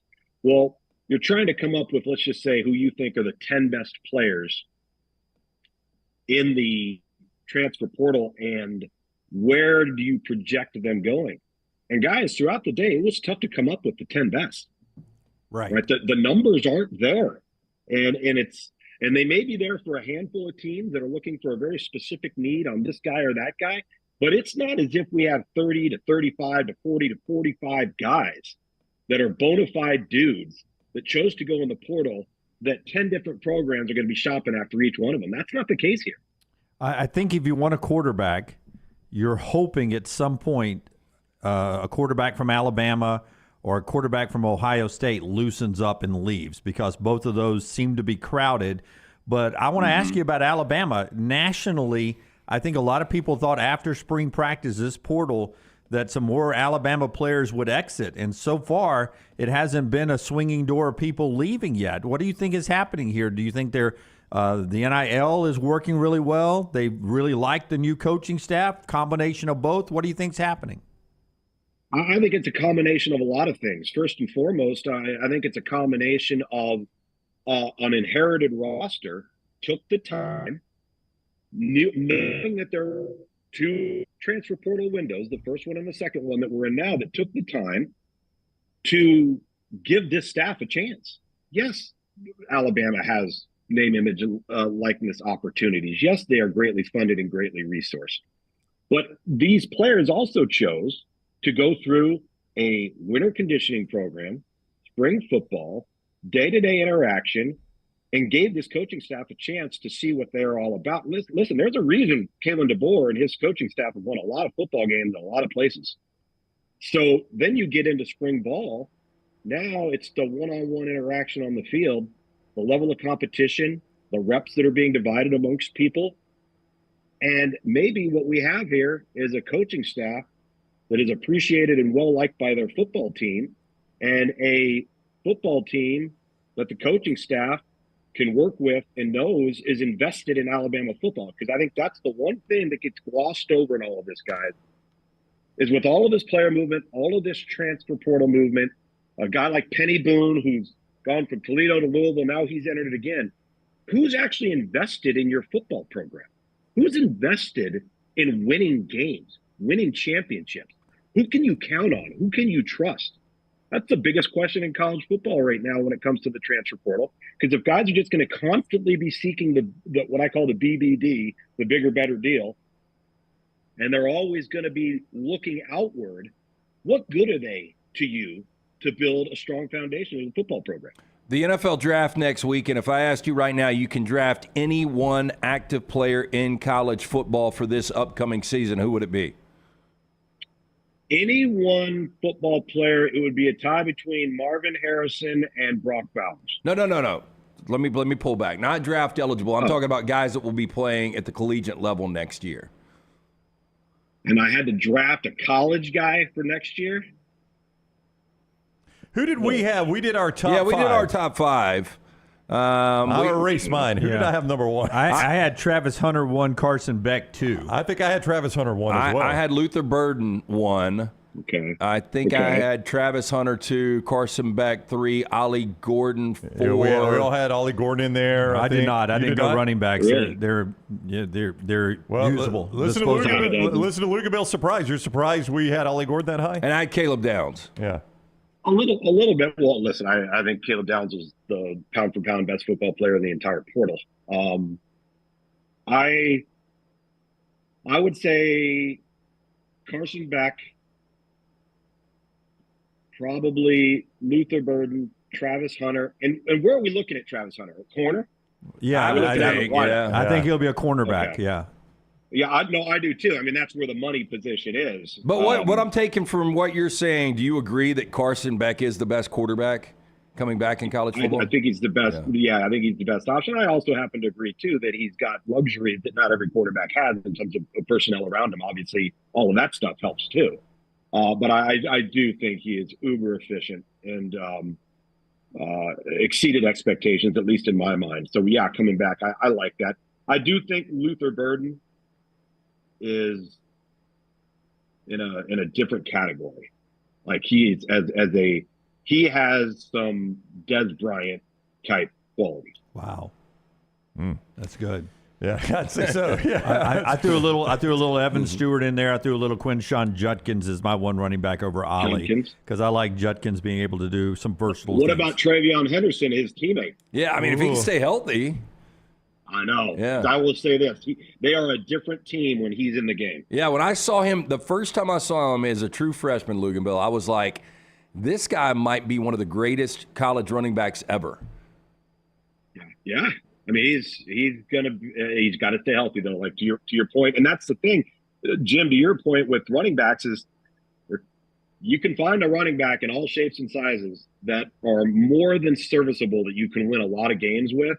You know, they don't have to be Marshall Faulk, right? They don't have to be Todd Gurley. They don't have to be Emmitt Smith. So that's why the value isn't quite what it once was. Yeah, I'm so comfortable with Alabama's running back room right now, and they lost two really good players. But, when you got Justice and Jam out there and some depth behind them, that's a really good running back room there. And you find that in a lot of places in college football. And I think that's why you got the kid from Oregon State. He's scheduling visits to Mississippi State and maybe Michigan State. He's not scheduling visits at Georgia, Ohio State, Alabama, places like that because their running back room's already full. Well, what's going to be interesting with him too is, it's been reported that he turned down $400,000 to stay in Corvallis. Right. Good luck, buddy. I would love to see. If somebody's going to pay him $500,000 for a season. Then you talk about pushing your chips to the center of the table and betting on yourself. Yeah. Holy smokes! Yeah. I mean, that's Corvallis, Oregon, for $400K. Yeah, dollar for dollar, he should have called Saquon and see what the equivalent of that in the NFL. He's not getting that in the NFL. Yeah. Hey, but one thing you alluded to this. Tom Luginbill is with us on the JohnstonRVCenter.com hotline, and we were just talking about this. I think the SEC will look back on this agreement that they made, that you cannot in this window go SEC to SEC and realize how that benefits the entire league. Because we were just talking about, if you're a kid at Alabama right now or Auburn or Tennessee, I know all the SEC schools are off the table. That's going to be a really good non-SEC school for me to jump in the portal right now. I think that's what you're seeing in the SEC has slowed this down a little bit. Yeah, I think that's fair. A guy like Jacoby Matthews, right? He can't. Alabama would love to have him at safety. Georgia would probably love to have him. They all recruited him, when he was coming out, but now it doesn't matter, right? So I actually like this, and the reason why I like it is because there's some form of a policy, right? There's some form of a restriction, but listen, it does open up opportunities though for really good players to enhance already really good programs, like an Oregon, like a Florida State, if Dabo chose to, like a potential Clemson. So from that perspective, it deepens the talent on other college football playoff contenders. I miss talking entertainment with you. Do you have time to catch up on a couple of things? I do. Let's do it. Have you seen Civil War? I have. Thoughts? Slow, kind of boring. Didn't realize it was going to be strictly from a journalist's perspective. I enjoyed it. I didn't love it. Yeah, I'm right there with you. And we all talked about this. There were so many holes just because you didn't get any backstories on anything. And right. I thought that was extremely strange. I know what Alex Garland was trying to do, the writer and director, because it was an interesting point of view. And I know he didn't want to separate anything with politics on left or right side. Right. But I couldn't figure out what was going on. I mean, I knew it was, end of times for America, but there was just a lot a lot left on the table. You needed to know why one side was fighting for, or another side was fighting to so you could be invested in one of the sides, right? Yeah. Right. Yeah, exactly. There was no background on either side as to why you'd choose one or the other. The Gentleman on Netflix. Guy Ritchie, I'm a big fan. His earlier stuff, much better. I'm sure you finished The Gentleman. I finished it about a month ago. I haven't. I've been so swamped with UFL and the transfer portal. And I loved the movie. I'm hoping it is entertaining as the movie series is 2 times better than the movie. Oh, is it really? I really like the movie. Yeah, it really is. The movie was good. I didn't know there was a movie, but I've watched the series and it was fantastic. Yeah, the movie's good, no doubt. But Theo James, the guy that plays the lead in the movie, he's like some British heartthrob. He was in the most recent season of White Lotus. He's going to be a superstar. Yes. And then the movie was Hugh Grant, Matt McConaughey, the guy that always from Succession, Jeremy Strong, the guy that always walks around and grunts all the time, rock star that you talk about. Tom Hardy, he was in there too, right? Tom Hardy. Yeah. The guy that was on Sons of Anarchy, Charlie Hunnam. Yeah, Charlie Hunnam. No, I really like The Gentleman. Yeah. That was a good movie. Yeah. Now, speaking of Guy Ritchie, though, I want to see the Ministry of Ungentlemanly Warfare coming up. Yeah, one of our employees has seen it. I think Tyler's the only one that saw it. I saw Henry Cavill. I saw an interview on Rich Eisen, and he was talking about it. And it's got some fascinating elements based on a true story. If he's not James Bond, like if there was ever somebody that was like came from a mold to play Superman, it's him. If there was ever somebody that came from a mold to play James Bond, it's him. He said on Rich Eisen he thinks he might be too old now because he was asked about that. But when you watch The Gentleman, I think Theo James would be a great James Bond, this kid I'm talking about. So check it out. All right, I'm on top of it. The final thing, I stumbled across this the other day. It's called Baby Reindeer. Somebody just said that in the chat room. Said it's amazing. No. So it's written Charles, by this guy. I just finished it last night. Damn crazy, pretty dark, great show. It's seven episodes. Richard Gadd is a Scottish comedian. He wrote it for Netflix, and a little bit is based on his story. He was stalked for years, but it's got more of an uplifting misery feel to it. So the antagonist is a Kathy Bates-like stalker that comes in this guy's bar every night. I've only seen one episode, but it's gotten 100% reviews across the board. So I think the main actor is also the writer-producer of the show. Yeah. The guy at the bar. Yep, you're right. Okay, so I have not seen it. I'm familiar with it, and you're right. It's gotten like unbelievable reviews. Yeah, hard to get 100%. I'm so behind. I wish I wasn't, but spring football's got me going. Yeah. Well, the Stallions are pretty good again, by the way. Yeah, man. Holy smokes, man. That Skip Holtz can coach. Michigan 2 weeks ago, man. That's a good look. Well, the thing is, the league's gotten so much better, guys, because when you consolidate the 2 leagues in the player pool, but you cut the teams in half, 2 weeks ago, every game we played on the weekend came down to the last series of the game.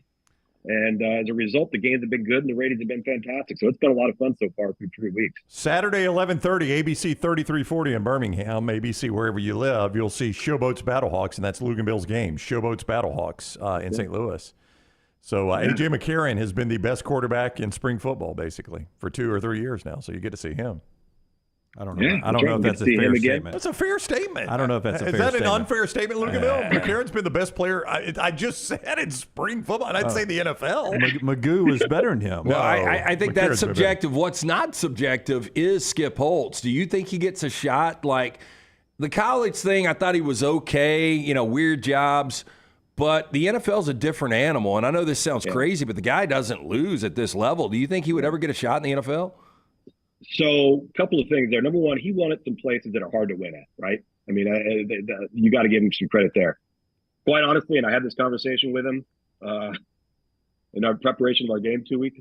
He said he's having more fun doing this than he's ever had in the history of his career coaching anywhere else.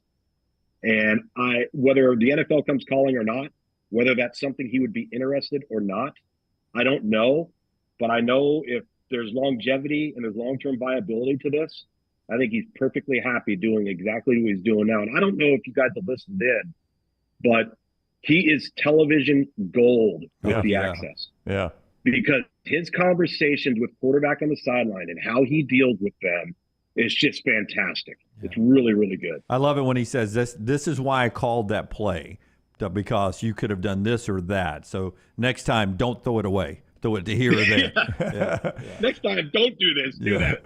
See Luginbill Saturday, ABC for the UFL, and follow him on Twitter at Tom Luginbill. Thanks, Lugs. Always fun catching up. You bet, guys. Good to see you again. All right, buddy. You see too. You. Take care. Luginbill with us on the JohnstonRVCenter.com hotline. Hey, before LT tells us about Michelson, I'll tell you, Way to Wellness is helping us, so many folks up here, get their life in order physically and mentally, really. I mean, you're in better shape. You're better mentally. Way to Wellness can jumpstart your weight loss. They can help you with your blood pressure, your cholesterol, and just your overall well-being. See what Way to Wellness can do for you today by going to their website, aplanforme.com, aplanforme.com. Way to Wellness is your journey to healthy living. They've got no contract, so you can start this, and for some reason you don't think it's working for you or you don't like it, you can stop. Right? It's that easy. There's no sign-up fees, and your first consultation is free. Every plan's different for every person. Everybody's got different goals. So you can get that free consultation like you're seeing the Next Round crew do right here on the video by just going to the website, aplanforme.com, aplanforme.com. It's Way to Wellness, your journey to healthy living. And our great friends at Michelson. 205-969-8100. Call that number. Ask about the pre-inflation pricing. Ask for Amy Teller. The Next Round sent you. A lot of things are going up in price, not LASIK at Michelson Laser Vision. Dr. Jen, Dr. Mark Michelson, they have held the pricing steady for the last couple of years. Again, inquire about that, 205-969-8100. Speaking from experience, had the procedure done over 20 years ago. Still got 2015 vision, better than 2020. Make the phone call that I made, 205-969-8100 or michelsonlaservision.com. LT brought this up yesterday. I told Little T we would do this list for her today, each of our own opinions, the 5 best comedy series of all time. You brought it up yesterday. We'll do that list when we come back. You put your 5 best comedy series of all time. LT keeps a running list in his head. It adjusts. We'll also do 4 downs when we come back, and a lot more Portal news as we continue on today. This is the Next Round. Everything Next Round is on demand now in the podcast section at nextroundlive.com. Man, I love a good meal. I'm Jim Dunaway. A good meal is what you get with my friend Sterling at Champy's Chicken on Highway 119 in Alabaster. We're talking great southern fried chicken, wonderful sides, hand-cut chicken fingers, po' boys, and those Mississippi Delta recipe tamales. You got a perfect menu for everybody. Champy's Chicken is perfect for watching the big game or taking a meal to the lake house, down to the coast, or stay in the restaurant and dine in a great atmosphere. It's all made fresh to order right there on 119 in Alabaster, Champy's Chicken. Hey, there's nothing worse than waking up to a plumbing problem. Don't get caught in a flooded house. Call the guys at Hemphill Services. Adam, Chad, and the team at Hemphill are the only ones I trust to fix it and fix it right the first time. Hemphill Services does it right and always at a fair price. For all of your plumbing, cooling, and heating needs, trust the name that Birmingham has trusted since 1954. That is Hemphill Services. Call now, 205-229-2090. That's 205-229-2090. NASCAR is returning to Talladega Super Speedway for the 2024 Geico 500 weekend, Saturday, April 20th through Sunday, April 21. Guarantee your 2024 Geico 500 weekend experience today by visiting TalladagaSuperspeedway.com or calling 877-GO-TO-DEGA. Enhance your race weekend by adding passes to the Talladega Garage Experience, presented by Cool Ray. It is the Geico 500 weekend, Saturday, April 20th and Sunday, April 21st. Guarantee your spot now, TalladagaSuperspeedway.com or 877-GO-TO-DEGA. You got to look your best to play your best, and our friends at Bandwagon can help your team find the perfect uniforms for that upcoming season. Bandwagon is with you every step of the way, from developing your team logo design to choosing from their multitude of samples. You name the sport, they can make it happen. To get your uniform journey started, you can shoot them a message on any social media platform or check out their website, bandwagonsports.com. That's bandwagonsports.com. Next Round listeners, it's time to jump on the bandwagon. Hey, let me tell you about our friends at Urology Centers of Alabama. Compassionate and comprehensive urological care with 35 physicians, 17 locations across Alabama. Their patient-centered approach to all of your urological needs. Remember, they've got that new men's health center. It is beautiful, helping men with a wide range of sensitive male issues in a comfortable environment, you can always go online, visit Urology Centers, Alabama.com, schedule an appointment with one of their many urologists today. Stop by the New York Butcher Shop and pick up the finest in certified Angus prime beef steaks and burgers, premium pork chops, ribs, and all-natural chicken cut to order just for you. Their chef-prepared entrees and side dishes are the perfect dinner-to-go choice for your family and are ready to heat at home. With a great selection of fine wines and desserts, the New York Butcher Shop is your one-stop dinner shop. 2 locations to serve you, Cahaba Heights and on Highway 119 in Greystone. The New York Butcher Shop, rare quality, well-done service. All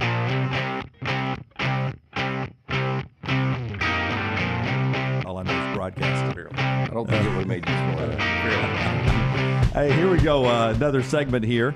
Luginbill podcast. If you missed any of that, especially if you're listening in Boulder, Colorado today, you can get that on Apple, Spotify, and wherever you get our podcasts, including on our YouTube channel. Remember, like, subscribe, and give us a thumbs up.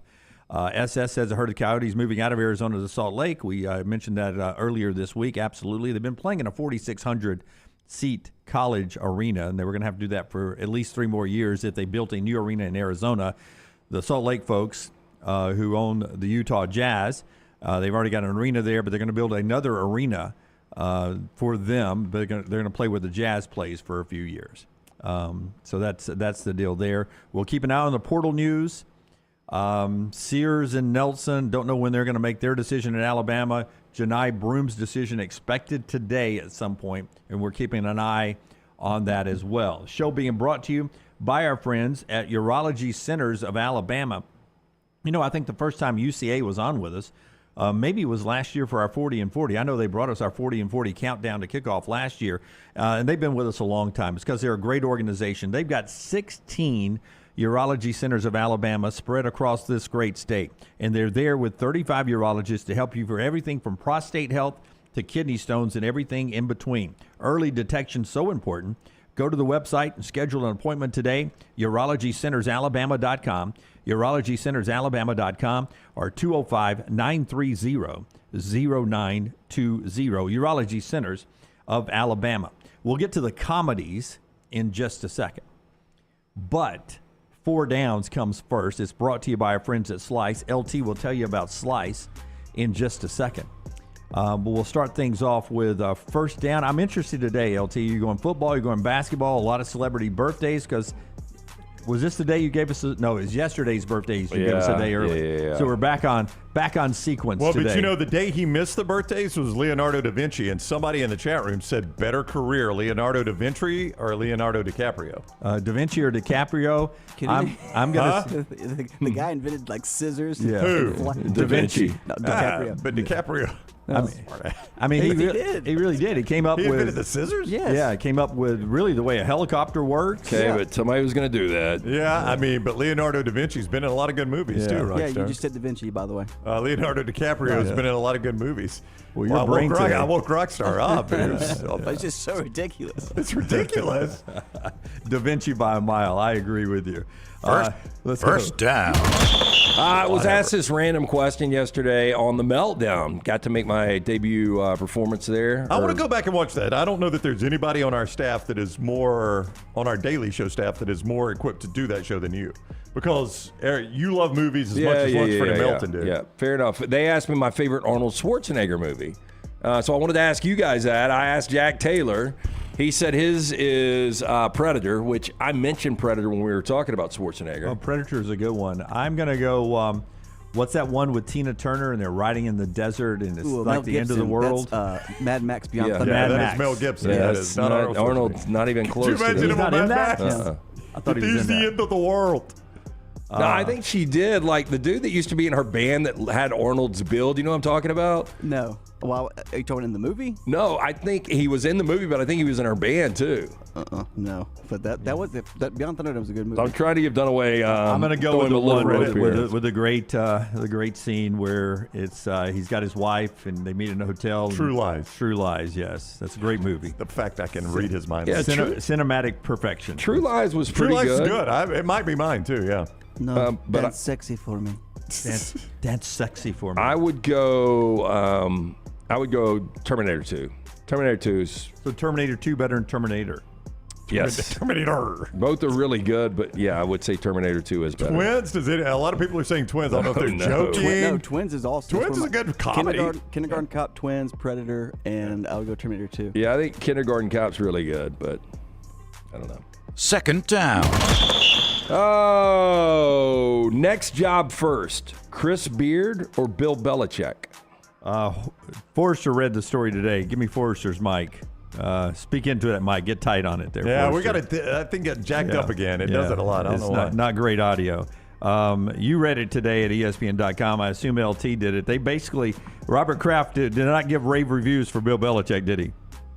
Yeah, the cliff notes would be Kraft told Arthur Blank not to trust Bill. Yeah, I mean, so Kraft tells Arthur Blank, I wanna hire Bill Belichick. What can you tell me? And basically, Kraft said, I can tell you, don't hire him. Yeah. To Arthur Blank. I mean, that's pretty wild, isn't it? It really is, man.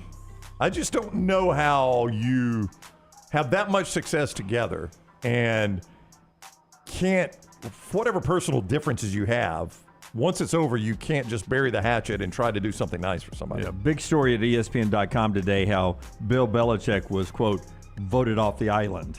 And Belichick now is saying, did I see Belichick quoted as saying, I don't know that I'll ever coach again in the NFL because of this? Yeah, I don't think he'll coach again in the NFL. I mean, age and the baggage. These owners are tight, man. And if Kraft is in these owners' ears now, you could get a renegade like Jerry Jones that might one day hire him. Now, he and Jerry together, though, would be oil and water. He's young for Jerry's age. Yeah. Well, he is, but he's also, Belichick wants more control than what Jones is going to give any head Belichick coach. is aging out. Yeah. Chris Beard, I'm really surprised that Kentucky would go Mark Pope over Beard, but yeah, Beard's going to be the answer here. I don't think Belichick ever coaches again. Beard will get his next job. Third down. Some celebrity birthdays here. Jennifer Garner is 52. If I asked you Ben Affleck's best ex, Jennifer Garner, Salma Hayek, or J-Lo? I was always a Salma Hayek fan. I'm going to go Salma Hayek. I guess he's with J-Lo still, but he was his ex at one time. I mean, what are we looking for? Like, whatever you want. Best looking? Yes. No, I would like to spend time with Jennifer Garner. I mean, she's fun. She's really good on social media. She did this cool thing where she made the trampoline disappear, and she has a bunch of screen grabs of her jumping in midair, but there's no trampoline there, but she's bouncing on a trampoline. Oh, she photoshops. Really good post today. No, she's got a lot of time on her hands. No, but she's a good person. She looks really good for 52. And love me some Jennifer Garner. She's got a Capital One card, so Yeah. you can go anywhere you want. She's got good credit. That's Yes, right. good She has credit. very high credit. Yeah, I like good credit. Yeah. And she's got jobs, and she seems to be a fun person to hang around with. I think she's I an would- entrepreneur. If it was like a longer than a day, it would probably be Jennifer Garner, because J-Lo would just be so high maintenance. Yeah, but we're going best looking person like J-Lo, yes. Hey, J-Lo. there's a lot of prep work on J-Lo. Yeah. She doesn't wake up like that. Yeah. I know you're going to Selma's. No, Selma Hayek, Wild Wild West. Not a great movie, but that was peak Selma Hayek right there. Yeah. Wild Wild From West. Dusk Till Dawn. Did you ever From see Dusk Till Dawn. Yeah. Did you ever see Wild Wild West? I did not. But I'm going to go Jennifer Can't vote Garner because I just feel like she's such a nice soul. Like if I had a stomach virus in our relationship, she'd hold my hair, so I wouldn't throw Where? up on it. And her legs? Yeah, I don't think it would be a problem. Yeah. Although Fourth down. the Dusk Till Dawn snake scene I'd forgotten about. Yeah. It's high level. Didn't Tarantino took tequila off her toes too? He did. Okay, so Victoria Beckham is 50 years old today. Posh Spice, 50 years old. Better career, Posh Spice or Shania Twain? I would go Posh because she didn't have to do anything.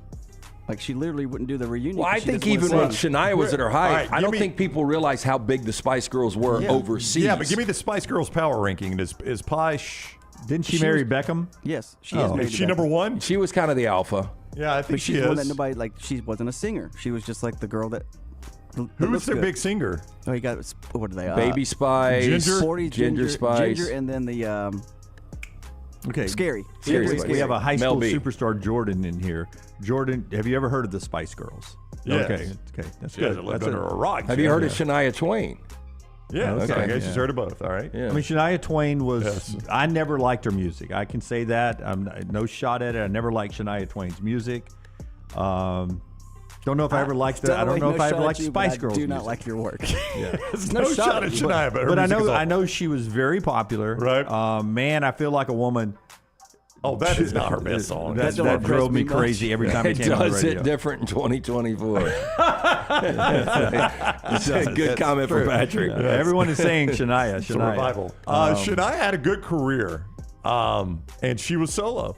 Okay, and so she was probably, in the 90s for a minute, she was the number one female in country music. I think she was a business person too, right? Didn't she take over her own business? I don't know about that now. Well, she was married to Mutt Lange, who produced that one record that blew her up, and then obviously I think he cheated on her with her best friend. Yeah. And then I think they flipped partners. I think Mutt Lange is married to her best friend, and now she's married to her best friend's ex-husband. Yeah, ex-husband. Which is extremely strange. Yeah. So Mutt got they don't vacation together. So Mutt got the mud in the litter. I'll say this though, I don't think people realize how big the influence is. Like I heard For an Shania interview Twain? with the Spice Girls, and Adele said that's all she wanted to be as a kid, and that's what got her singing. Yeah. And then Emma Stone, who just won Best Actress for Poor Things. Oh, she loves the Spice Girls. Yeah, she was Super Emmy fan. Stone, and she changed her name. I think we had this on Trash, didn't we? To Emma because she's absolutely obsessed with the Spice Girls. But Really? Emma Stone is? I would take Yeah. Posh because she does no heavy lifting and she gets all the benefits. And I want to Shania see has that do documentary on Beckham. Did I heard it's really Shania? good. Did she do a Vegas residency for quite a while too? I think. I think she did. I don't know. Is She's that Canadian. That's 4. That's she 4. is Brought to you Canadian. by our friends at Slice. Yeah, 4 or 5 great locations now. The newest in Edgewood, the original Lakeview Vestavia Montevallo Crestline Park, created by the late Jeff Bajaya, celebrated by his brothers Jason and Chris. Get in, see the guys at Slice, local pizza, local ingredients, slicebirmingham.com. And before we do the 5 best comedies here on the desk, and Rockstar chime in too, tell us about what you guys are doing tonight. Rockstar, it is Wednesday night. Hit it. Shut up. I gotta do this real quick. Hold on. Hit it. There you go. Trivia. I won't be there, but Rocky will be there, so I have no idea what the question is. We're going to be in Tuscaloosa, but get there, go see Rocky, Will Haver. There'll be a special guest. They'll start a little after 8 o'clock. This is the original location at Crestline. Enjoy great food from Rodney Davis, from the wings, burgers, sandwiches like that Diablo sandwich, ice cold beer buckets full of the Bud Light. Newest location in Edgewood. Stop in, see Will Haver and the great staff, both locations of Odie's Tavern. Listen, when you do these lists, I don't want you to. I don't think you should ever do the list on what you think critics. That's right. This is my list. This is my list. Yeah, These I'm are with you, my buddy. 5 best comedy I'm series with you. That's the way I in did. my lifetime. Lance is going to scoff at mine, but Mine it's my too, list. because mine's very, very. What do the kids say for simple stuff? Okay. It's simp. I'm simp. I'm very simp. Yeah, well, I will just say this. I like what I like, and Yeah. just because some of the stuff Right. might be critically acclaimed, I do agree Yeah. with Clay Travis. Like, if you're really demented, Succession is a comedy. It is, but I could not put it in that category. Friends, it was important to me, important to a lot of people. The Office makes me laugh. Veep makes me laugh out loud. Yeah. Big Bang Theory, Maggie and I watched every episode together, and Seinfeld was so important at its time. Those are my 5. Friends, The Office, Veep, Big Bang, and Seinfeld, in no particular order for me. I have got Martin. We talked about Martin Lawrence yesterday at number 5. The Office at number 4. I just haven't seen all of them, but what I've watched, I've probably seen a third of them. The Larry Sanders Show was incredible TV back in the early 90s on HBO. Silicon Valley. Why is Silicon Valley underlined? I don't know. I don't know, but then Curb, number 1. I loved Silicon Valley. I just haven't watched Curb. I've watched a few episodes, and like everyone I watch, I just never watch them. Would you have Curb your number 1? I don't know how I have one number 1. I have Curb, The Office, Seinfeld, Arrested Development. Yeah, I've never watched it. Arrested Heard it's Development is great. fantastic. Yeah. It seems a lot like Curb. I used to get those confused. Yeah, well, it's a lot of ad lib, a lot of improv. Jason Bateman's great. He plays the straight guy. Yeah. You gave 4. Was there one more? I can't remember. Okay. Seinfeld, Curb, Office. Schitt's Creek. Arrested Schitt's Creek was really It close was to me. good. Schitt's Creek Yeah, was no, good it's too. funny. I watched that I one. agree completely. I And gave I up on it. I love never saw the ending. And I love Silicon Valley. Loved it. Yeah, it's Loved great. it. Except the final season. The Office is number 1 for me. I went Seinfeld number 2, Family Guy 3, Modern Family 4, and Everybody Loves Raymond 5. Like the early years of Modern Family, when the kids got old. All of these have some issues. Like, they didn't end well, like The Office. After Steve Carell, but before Steve Carell left, it was fantastic. That's right. I just think Family Guy is the modern day All in the Family. All in the Family was known for being irreverent and saying things you weren't supposed to say. and they got away with it because it was a comedy. I never have watched it. You've never watched Family Guy? No, you should watch Curb then. Family Guy is all the stuff you're not supposed to say, they say. Yeah. I just don't like cartoons, animation. Me either. Well, that's the only way they get away with it is it's animation. If these were actual, it's the weirdest thing, but if actual people said the things that Family Guy says, they couldn't get away with it. But because it's a cartoon, they can do it. If people love Seinfeld as much as they do, Curb is so much better than Seinfeld. Yeah. No, the ones I've watched, I like Seinfeld, so I assume that's why I like them so much. We'd love to see yours. Some of you are already beat us to the punch. You see some flying through there in the chat room. Thanks for participating in that. When we come back, we continue the conversation. We'll check on the portal and other developing news out there. And Urban Meyer at the Ohio State spring game this week put out what he says he does every year, even back when he coached. Urban's Elite Eight. I didn't know he did this when he coached, too. He circled 8 teams that he thought could win the national championship. He said, I did it when I coached, too. 12 is too many. Only 8 have a chance at winning the national championship. Who Urban's Elite 8 is when we come back on the next round, being brought to you by our friends at Precision Sports. Precision Sports and Orthopedics. You can check in with them. They're great locations right now. Just go to their website, precisionsportsortho.com, precisionsportsortho.com, or call them 205-512-3885, 512-3885, precisionsportsortho.com/2024. You may tweak that back working in the yard. Maybe you pulled a muscle playing pickleball, or maybe you were dunking on that 9-foot goal with the kids, and maybe you can't get up out of bed this morning. Either way, they can get you back to work, back to play. It's Precision Sports Medicine and Orthopedics. Go online to precisionsportsortho.com/2024. Follow Rockstar on Twitter @RockstarBHM. The road to the Indy 500 runs through Birmingham, April 26th through 28th. The fastest IndyCar drivers in the world, Castroneves, Dixon, and Newgarden, will put their skills to the test with one goal in mind: victory. Witness country music superstar Riley Green as Grand Marshal give the most iconic command in racing. Start your engine! Medical Properties Trust presents the Children's of Alabama Indy Grand Prix powered by AmFirst at the Barber Motorsports Park. Tickets are selling fast. Get yours now. The region's tradition returns to Greystone, May 8th through 12th. A decorated field of players featuring some of golf's greatest names, including Ernie Els, Jim Furyk, Padraig Harrington, and defending champion Steve Stricker. Oh my goodness! All fighting for another shot at history. The legends play here. The region's tradition at Greystone. Get your tickets today. Hey, you. Days warming up. Looking like spring. And at New Balance Birmingham, we've got the thing. What pops and what's fresh? Check the selects. Come together at New Balance Birmingham on Highway 280, right next to Chick-fil-A. New Balance Birmingham. We got now.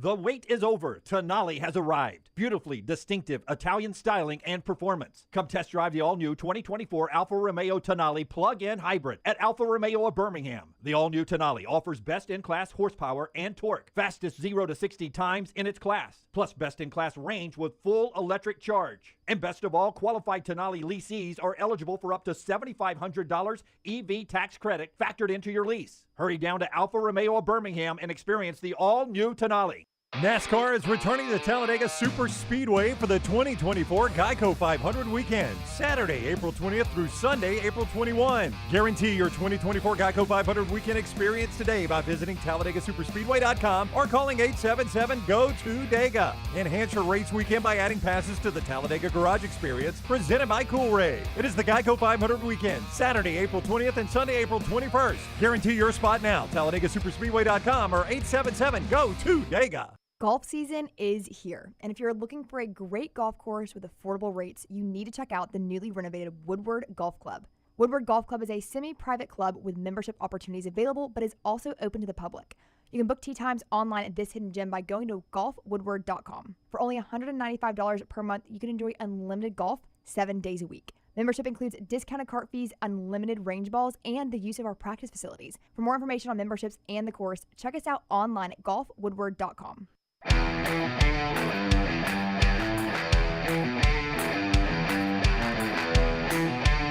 Brownie's going to blow my mind on something coming I up am. here in just a second. Some of you are asking about the Belichick story that Forrester was muffled but talking about. ESPN.com for that story about his failed job hunt. Belichick voted off the island. You can get that there. Before Brownie tells us about NASCAR and then blows my mind, I want to show you what Alabama players did 2 nights ago. It's a tradition that continues even through the coaching change. Nick Saban continued it, and now Kalen DeBoer keeps it rolling on. After the 8-day game, they served up what? Beans and Franks? Steak and beans, and the winners eat steak, the losers eat the beans. And there you see, it was the defense right out of the can. Oh, my gosh. I don't remember it ever being served out of the can. Alabama is a poverty program. I had no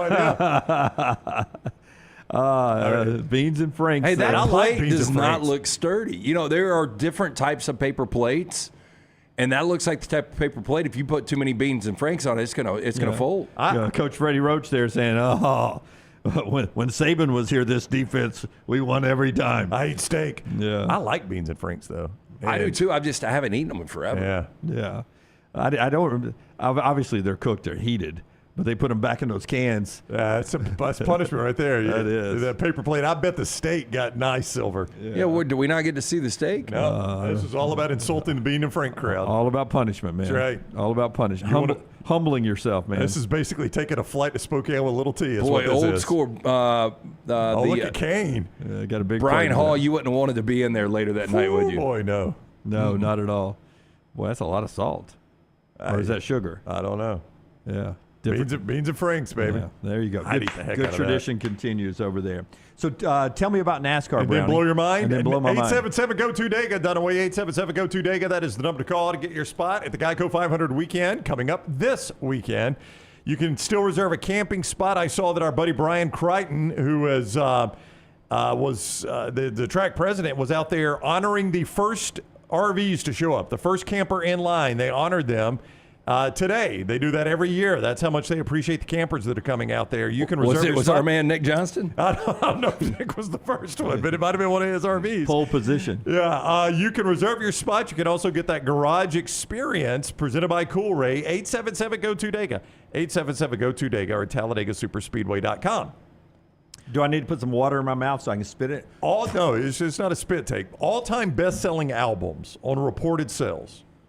Thriller is number one by a mile. Okay. Nobody's ever going to catch Michael Jackson in Thriller. I mean, do we even count now? How do you sell albums I really now? don't know. So this could be secure all time, Rockstar. Yeah, you can't sell albums like this anymore. Yeah, like when Taylor Swift releases her new album in a few days. It's all plays. Yep. Yeah. AC/DC and The Bodyguard. AC/DC's Back in Black is number 2 all time. The Bodyguard soundtrack is tied with them. From the Whitney Houston movie? From the Whitney Houston movie. Pink Floyd's Dark Side of the Moon is 4th. Michael Jackson's Bad is 5th. The Greatest Hits for the Eagles is 6th. Meatloaf's Bat Out of Hell is 7th. I'm surprised that's that high. Bat Out of Hell. What all was on that? 2 out of 3? 2 out of 3 and bad. I Will Do Anything for Love. Dashboard or whatever was something. All those were on there then. So all his hits were on one album. Well, that was a long song. Yeah. All his songs are long. Eagles Hotel California is 8th all time. Yeah. With 43 million albums sold. Just buy the greatest hits. Yeah. Yeah, it's that's why Spotify is so good. It is. You don't have to listen to the songs you don't like. Coming in at number 9, top 10 albums of all time. Shania Twain. Come On Over by Shania Twain. Across Canadian Ragweed. 40 million copies sold. I'm not surprised. Come on, I mean, that is crazy, though, that she's the only country representation in the top 10. It was Shania like the Twain. summer of 95 or 96 where they just played it nonstop. 97 was the album. Okay. But, who is 10? 10 is Fleetwood Mac Rumors, one Rockstar did in Black Jacket Symphony. Seems to be high, should be higher. 11 is Bee Gees, Saturday Night Fever. Yeah, I'm surprised Led Zeppelin 4 is not in there. The Beatles' White album. Led Zeppelin 4 is 11th. It comes in. Okay. Where's Beatles' White? Beatles 1, well, that's a new. I don't see the Beatles White in here. Beatles anyway. 1 was all their hits they released. Yeah. All those number Beatles one Abbey singles. Road is their highest actual. No, Sgt. Pepper's Lonely Heart Club Band is their actual album, is their highest one. I guarantee it Dre's The Chronics on there. I did not come prepared for this, so I'm not going to be able to find all these. Okay. All right. I don't see it, though, to As your we point. approach the top of the hour, NBA playoffs, we'll get back to the college portal, who's in, who's out at the top of the hour, and more college sports, including Urban's Elite 8 at the top of the hour. But the NBA last night, we talked about in the tease earlier, Sacramento ending Golden State's dynasty by 24 points last night. But the reason why, Brownie, Klay Thompson, who was 0 of 10 last night, is they've got the richest salary cap in all of professional basketball. So they've got to part ways with some people. And so the roster is going to get broken up. Yeah. You're going to lose one of the big three. You may lose Draymond too. Steph Curry's still playing good, but you got to rework the roster. Yeah, and Clay's never been the same outside of the injury or when he came back from the injury. So, I don't know how big of a market there's going to be for Klay Thompson. If you're a Warriors fan, sad moment because they are going to break up. But, again, you got 4 championships out of it. That's what it was. 4 is the number. 4 is the number. Lakers should have gotten 5 if it wasn't for Draymond. Lakers won. So they'll play the Nuggets, and they scoffed in the locker room afterwards about those of us who thought maybe they should lose to try to get the 8th seed in the winner-take-all game and play instead Oklahoma City. They said, why would you want to do that? It ended up being a fantastic game, and Zion Williamson was making his postseason debut. He went 40-11, about 3 and change. He ties the game. And he gets hurt. He gets hurt. He does what he always does. Yeah, and I really believe the way that game was going, the Lakers were up by 13 in the fourth. I think the Pelicans were going to win that game if Zion stays in there. And so dynamic when he's healthy. Yeah, and LeBron was really good, 23, 9-9. AD was really good, 20 and 15. But the problem is the Lakers are hot right now. They're 12-3 in their last 15. Sort of learning how to play together. But if you go back the last 2 years against Denver, the team that I wanted to avoid, they're 0-8 against Denver. When's that series start? Starts Saturday night, game 1. So Denver played Sunday. They've got a week off, which normally would. I was just going to ask you. We discussed this yesterday when we were discussing the idea, which I didn't think they would tank. I don't think you've got any advantage to tanking here. Would you rather catch Denver on a weird rest? I mean, a week is good rest, but it's also rest you don't get all season long. Yeah. Or in the Western Conference Great Finals. opportunity for them still one in Denver in game 1. Yeah, You're exactly. Yeah, right. you're coming in playing, to your point, maybe the best the Lakers have played all year. Yeah, you just, 2-7 upsets happen. I just think it would be better to catch Denver with more pressure on them in the Western Conference Finals. But, look, everybody's made this point. More pressure you made the versus point. weird rest. Yeah, I think so. Yeah. Darvin Ham made the point. Look, you've got to beat them at some time. You got to beat the best. Well, but you do. And if I'm like you, a lifelong Lakers fan, while everybody may say you want to play Oak City, if I'm a Lakers fan, as proud as your franchise is, I don't want you to dodge anybody. I want you to say, by God, we're playing to win every game. Well, they didn't, because D'Angelo Russell, when he hit the 3 in the corner to put them up 4, it was over. And they could have easily. Yeah. Of course, you can't fix games. I mean, you just can't. Can't. No. Zion's injury is important because the Pelicans now host Sacramento. Winner makes the playoffs as the 8th seed. Tonight, 2 more games. Miami and Philadelphia, Atlanta and Chicago. Miami and Philadelphia, the winner is in as the 7th seed. Loser goes and gets an opportunity to be the 8th seed. Atlanta, Chicago is a winner take all. There's talk of the best player for Atlanta, the guard from Oklahoma. Trae Young. Trae Young, that this may be his last game in the Hawk, that he may be somewhere else next year. I can't believe the contract's coming up that quickly. He's been really good. But, you go back and the Hawks were trying to decide, do we take this guy Luka Doncic or do we take Trae Young? Would you think they made a mistake there? I think they did. But Trae's been good. That is hard to believe that was the decision they were making. Blake Griffin also retired yesterday. That's your NBA news. You can watch those games tonight. Both of those on ESPN tonight. ESPN back-to-back tonight as the NBA playoffs are underway. 130 days away from the start of the college football season. The show being brought to you today by our friends at Hemphill. Whether you're running hot, running cold, or things not flowing right, Hemphill can take care of you. Yeah, 205-229-2090. Adam, Chad, Andrew, the guys there, just fantastic guys. Are going to take care of you. Whether you experience plumbing, heating, or cooling issues in your home or business, they are ready to serve you. Hard to stop a train, 205-229-2090 or hemphillservices.com. Follow Scott Forrester on Twitter at ScottForresterTV. Hey, you. Days warming up, looking like spring. And at New Balance Birmingham, we've got the thing. What pops and what's fresh? Check the selects. Come together at New Balance Birmingham on Highway 280, right next to Chick-fil-A. New Balance Birmingham. We got now. This hour of The Next Round is presented by the Birmingham Racecourse Casino, now featuring 7 days of giveaways with your chance to win a share of up to $125,000. The more you visit the Birmingham Racecourse Casino, the more chances you have to win. Hey, Lance Taylor from The Next Round to tell you about our friends at Gutter Cap. Gutter Cap's that patented aluminum cover system that fits over most existing gutters to keep out debris and eliminate that gutter cleaning. It's backed with a lifetime warranty, almost 20-year service record right here in Birmingham. Stay off that dangerous ladder forever. 45% off the retail price now if you call guttercapbirmingham.com. Call my good friend Chris Stewart now, 205-823-2212. Cap it, don't snap it. It's Gutter Cap. Hang out with The Next Round on the go. Whether you're driving to work, running errands, sitting on the beach, or you just need a break from the real world, we can keep you company. Check out The Next Round, Mystery Fifth Hour, and our other shows on your favorite podcast app. We'll meet you there. The road to the Indy 500 runs through Birmingham, April 26th through 28th. The fastest IndyCar drivers in the world, Castroneves, Dixon, and Newgarden, will put their skills to the test with one goal in mind: victory. Witness country music superstar Riley Green as Grand Marshal give the most iconic command in racing. Start your engine! Medical Properties Trust presents the Children's of Alabama Indy Grand Prix powered by AmFirst at the Barber Motorsports Park. Tickets are selling fast. Get yours now. Storm season is here. Make sure you have a plan of action in place right now. Greg from Pell City and Storm Restoration Roofing should be your first call when storms hit. Insurance companies love working with Storm Restoration Roofing because of Greg Nelson's name and reputation in the industry. When storms hit, call Greg Nelson. He's local, 205-542-3531. He's the home of the free no-cost roof inspection. Greg from Pell City on Facebook, 205-542-3531. It's Storm Restoration Roofing.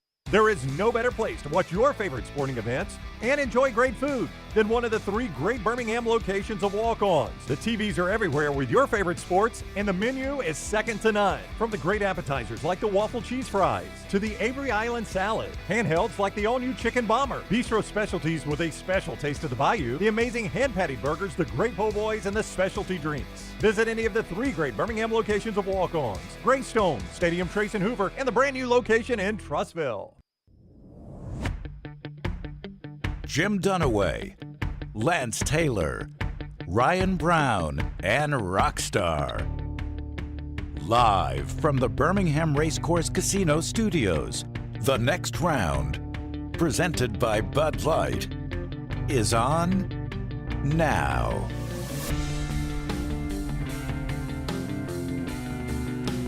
We go to the final hour of today's Next Round, along with Jim Dunaway, Lance Taylor. I'm Ryan Brown. Rockstar is here. I just saw something incredible. What'd you see incredible? So McAfee is talking about Caitlin Clark, right? Who is and they're doing some kind of welcome parade, but he just showed her resume, and I didn't know what he was showing because there were so many things on it.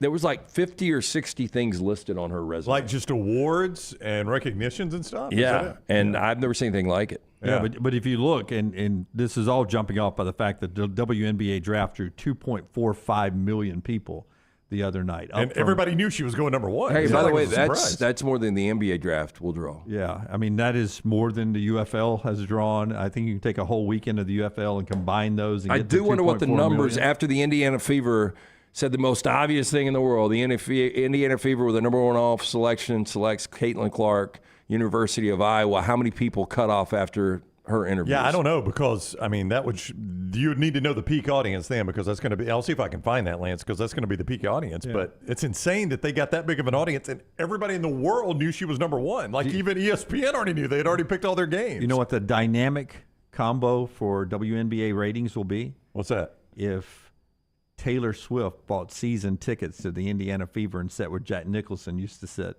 for Laker games. Sit in the Nicholson seats? She would sit there with Kelsey right there courtside. Kelsey ain't doing that. You take Caitlin Clark and Taylor Swift rating boost, and they would drive. I all don't the way think she has time to do anything but write songs and perform and date Kelsey. Yeah, she went to Coachella with Kelsey this past weekend. Yeah. I heard it was a disaster. All the bands were disaster. Crowd was a disaster. Who all was there? I came across a feed. I heard it was fantastic. No, I heard it was a disaster. Yeah. I'm surprised you different do algorithms. Champy's Chicken brings you this hour. Champy's Chicken on Highway 119 in Alabaster. Awesome opportunity. I mean, you had No Doubt got back together at Coachella. Oh, I'm a No Doubt fan. Yeah. You like Gwen Stefani. Yeah, they got back together, performed for the first time in forever. You can enjoy great performances from the kitchen all the time at Champy's Chicken, Highway 119. Mississippi Delta recipe tamales. Fried chicken that's cooked to order. Comes out piping hot, hand-cut chicken fingers and more. Go see Sterling and the fine folks at Champy's Chicken, Brownie. The peak viewing for the WNBA draft, which I'd have to assume is for the first pick. It doesn't say this, but, I mean, that's a natural assumption, right?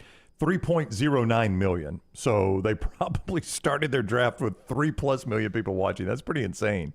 Urban Meyer gives 8 teams that he thinks can win the national championship. Now, does he give his criteria in picking these what he's looking for? He doesn't. He just says, this is my list. By the way, I do this list every year. You got to trust me. Even when I coached, I did this list. There's 8 teams, I think, every year that has a realistic shot at winning the national championship, and he gives his 8 teams. You were about to... No, I was just going to say, don't you guys think if I gave you 8 teams each, you could get the national champion? I think I could. 9 out of 10 times? I think I could. Well, yeah, you could. Yeah. You probably wouldn't have gotten 2019 LSU?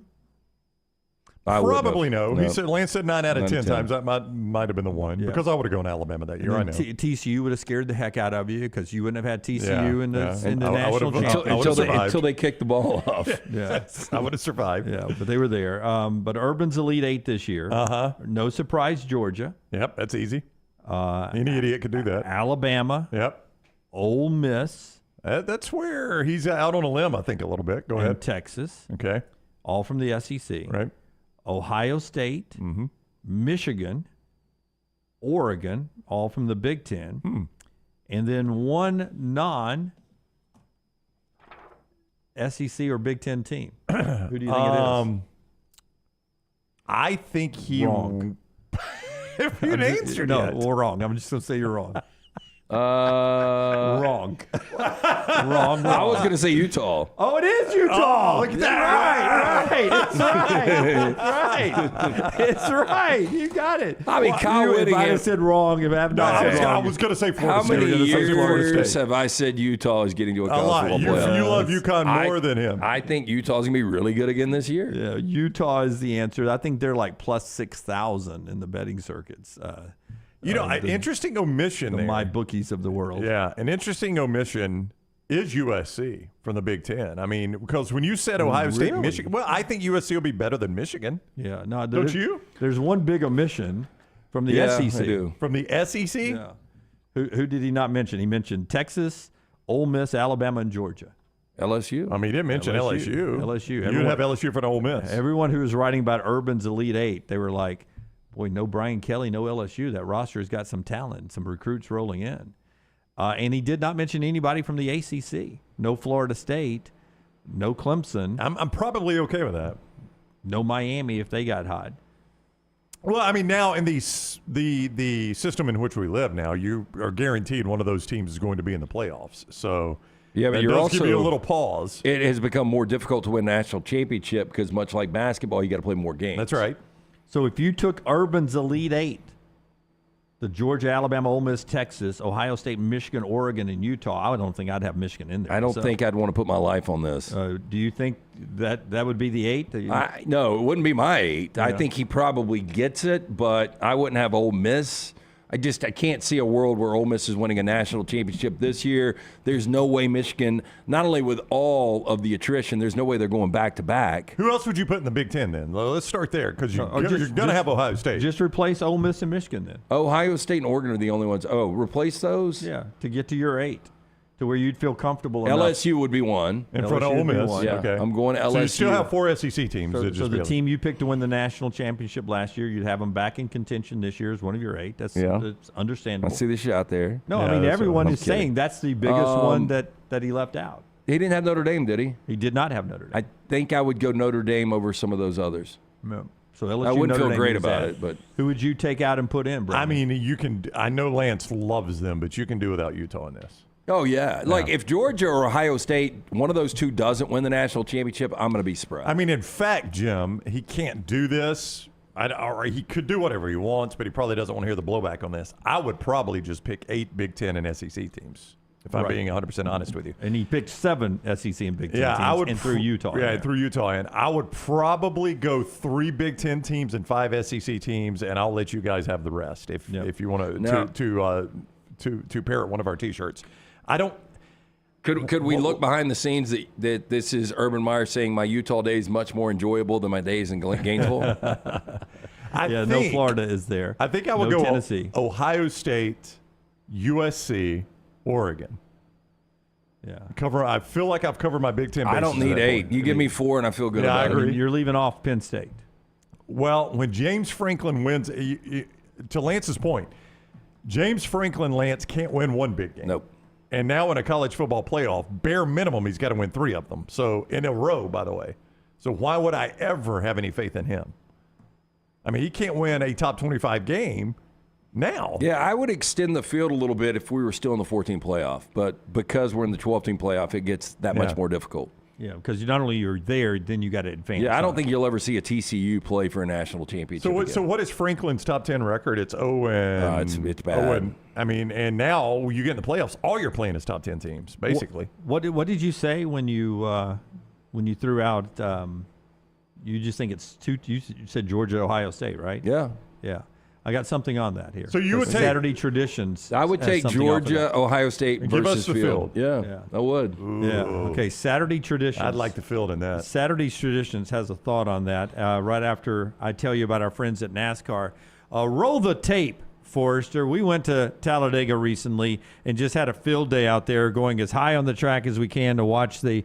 From the spotters location. We went to Victory Lane, we went to Big Bill's Garage. You can get all those experiences by upgrading the tickets you already have at TalladegaSuperspeedway.com, TalladegaSuperspeedway.com. That includes going to Big Bill's Garage, where you have access to the NASCAR Cup drivers' garage areas, only separated by a waist-high fence, and you can sit there and watch them work on your favorite cars or talk to them while they work. They've got great camping, great food, and it's great designs for people watching, too. We'll be doing a lot of people watching this weekend in our Johnson RV camper out there. Little T and Emily Grace will have so much content on the platform, mostly about what's going on at the track, not racing. All that coming up this weekend. TalladegaSuperspeedway.com. Get your tickets, or 877-GO-TO-DEGA.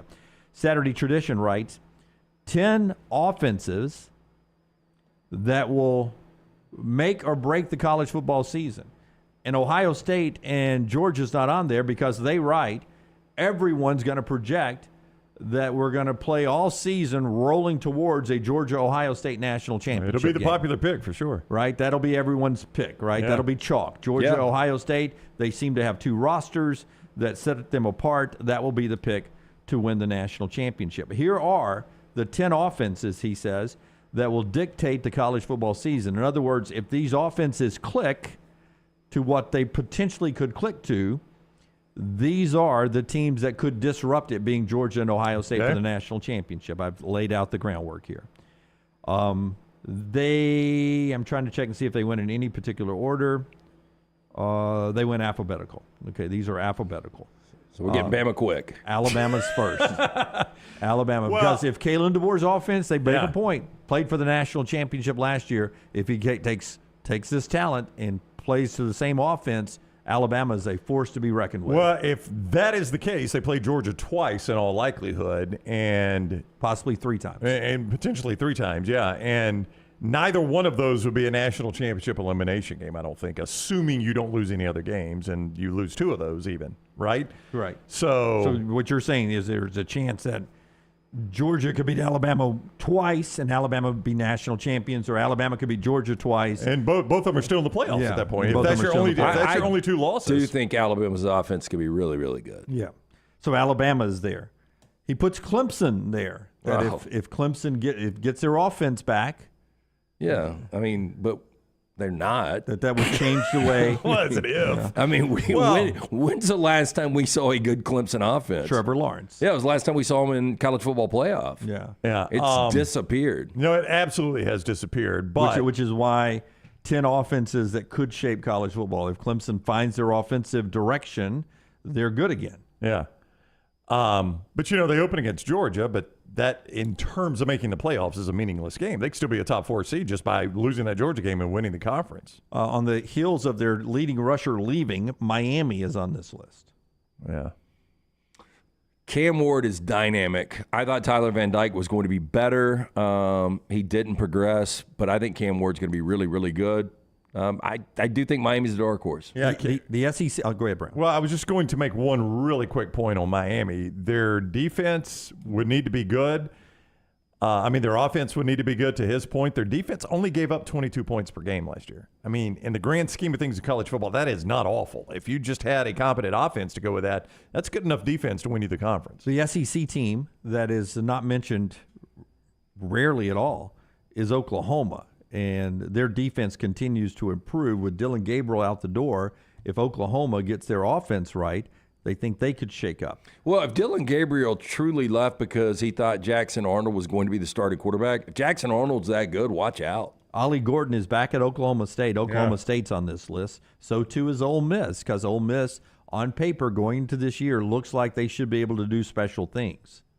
Well, I mean, I think we saw when their offense, like against LSU last year, when their offense was clicking, they were a really, really difficult team to play. The problem was when they ran up against quality defense last year, that offense didn't click the same, right? Like in Tuscaloosa. Against First Georgia. drive, scored the touchdown. That's right. Or early drive, scored the touchdown. Looks like it's going to be a long day for Bama, and then that offense didn't do a whole lot. What was that Georgia Ole Miss final? It was like 50-something to 20-something, wasn't it? I mean, that was a pretty big blowout. Daniel says Ole Miss beats Georgia, mark my words. Well, they got a huge gap to close versus where they played last year. Oklahoma State, I said Ole Miss. Oregon's offense with Dylan Gabriel now usually plays pretty good defense. I mean, look, we saw how good Bo Nix and that offense was the last couple of years. So, yeah, I think it's much of the same. This quarterback did not meet expectations last year, but Penn State, if Drew Aller and that offense becomes got really good running backs. Yeah. Texas is on this list with should be, because when Quinn Ewers is at his best, you can make an argument he is the best quarterback in college football. And this is a week when at least one guy at CBSSports.com rated Isaiah Bond the top 20 player in America. And then Utah is on this list. There you go. A lot of Utah here. Cam Rising, who's been playing football a long, long time. So that's from Saturday Tradition, part of the Saturday Down South family, if you want to go check that out. Champy's Chicken bringing you this hour. We appreciate Champy's Chicken so much. And we always tell you, office parties, date nights, lunch, it's a destination location. Swing by there and see Sterling and the crew. Champy'sChicken.com, open for lunch today. Trash coming up in a moment. The portal, just checked with Taylor in the break. Not a ton going on in the portal. This is not a huge player, but it becomes a numbers situation for Colorado now. They have got another guy in, their outside linebacker, Kahiri Mans. Now, he didn't play a ton for them last year. He transferred in from Maine last year and played just a little bit for them. But again, anymore with Colorado, it's not necessarily about the quality of player they're losing, Jim. It's about the number of players they're losing and how they're going to fill these holes. It is a sieve right now in Boulder. And just the pure numbers are going to start to not make any sense whatsoever for Deion. Yeah, I mean, what do you think the scholarship number ends up being for Deion? I can't even remember what it was this year. They were low on scholarship players this year, were they not? Yeah. And this past season, I should say. And now you lose all these guys. You haven't backfilled with any recruits hardly. I think only 8 in the signing class. Could it be in the 60s? I think so. I think they could play a game with a FCS level scholarship number. And it's going to contradict everything Deion's talked about because he's like, hey, we're not – well, we're only having the Louis of the world on this team. Right. So you kind of grimaced at that, Dunaway, but you got to think about this. We are what now? This is a 15-day window. We're 3 days in now? We are 3 days in. If you don't get any – well, technically, what is it, the 17th? Yeah. It started the 16th. 15, 16, 17. Today it started will be the 16th. Okay. Yeah, so it's officially second day. If you don't fill some of these numbers in this window – when are you going to get these guys?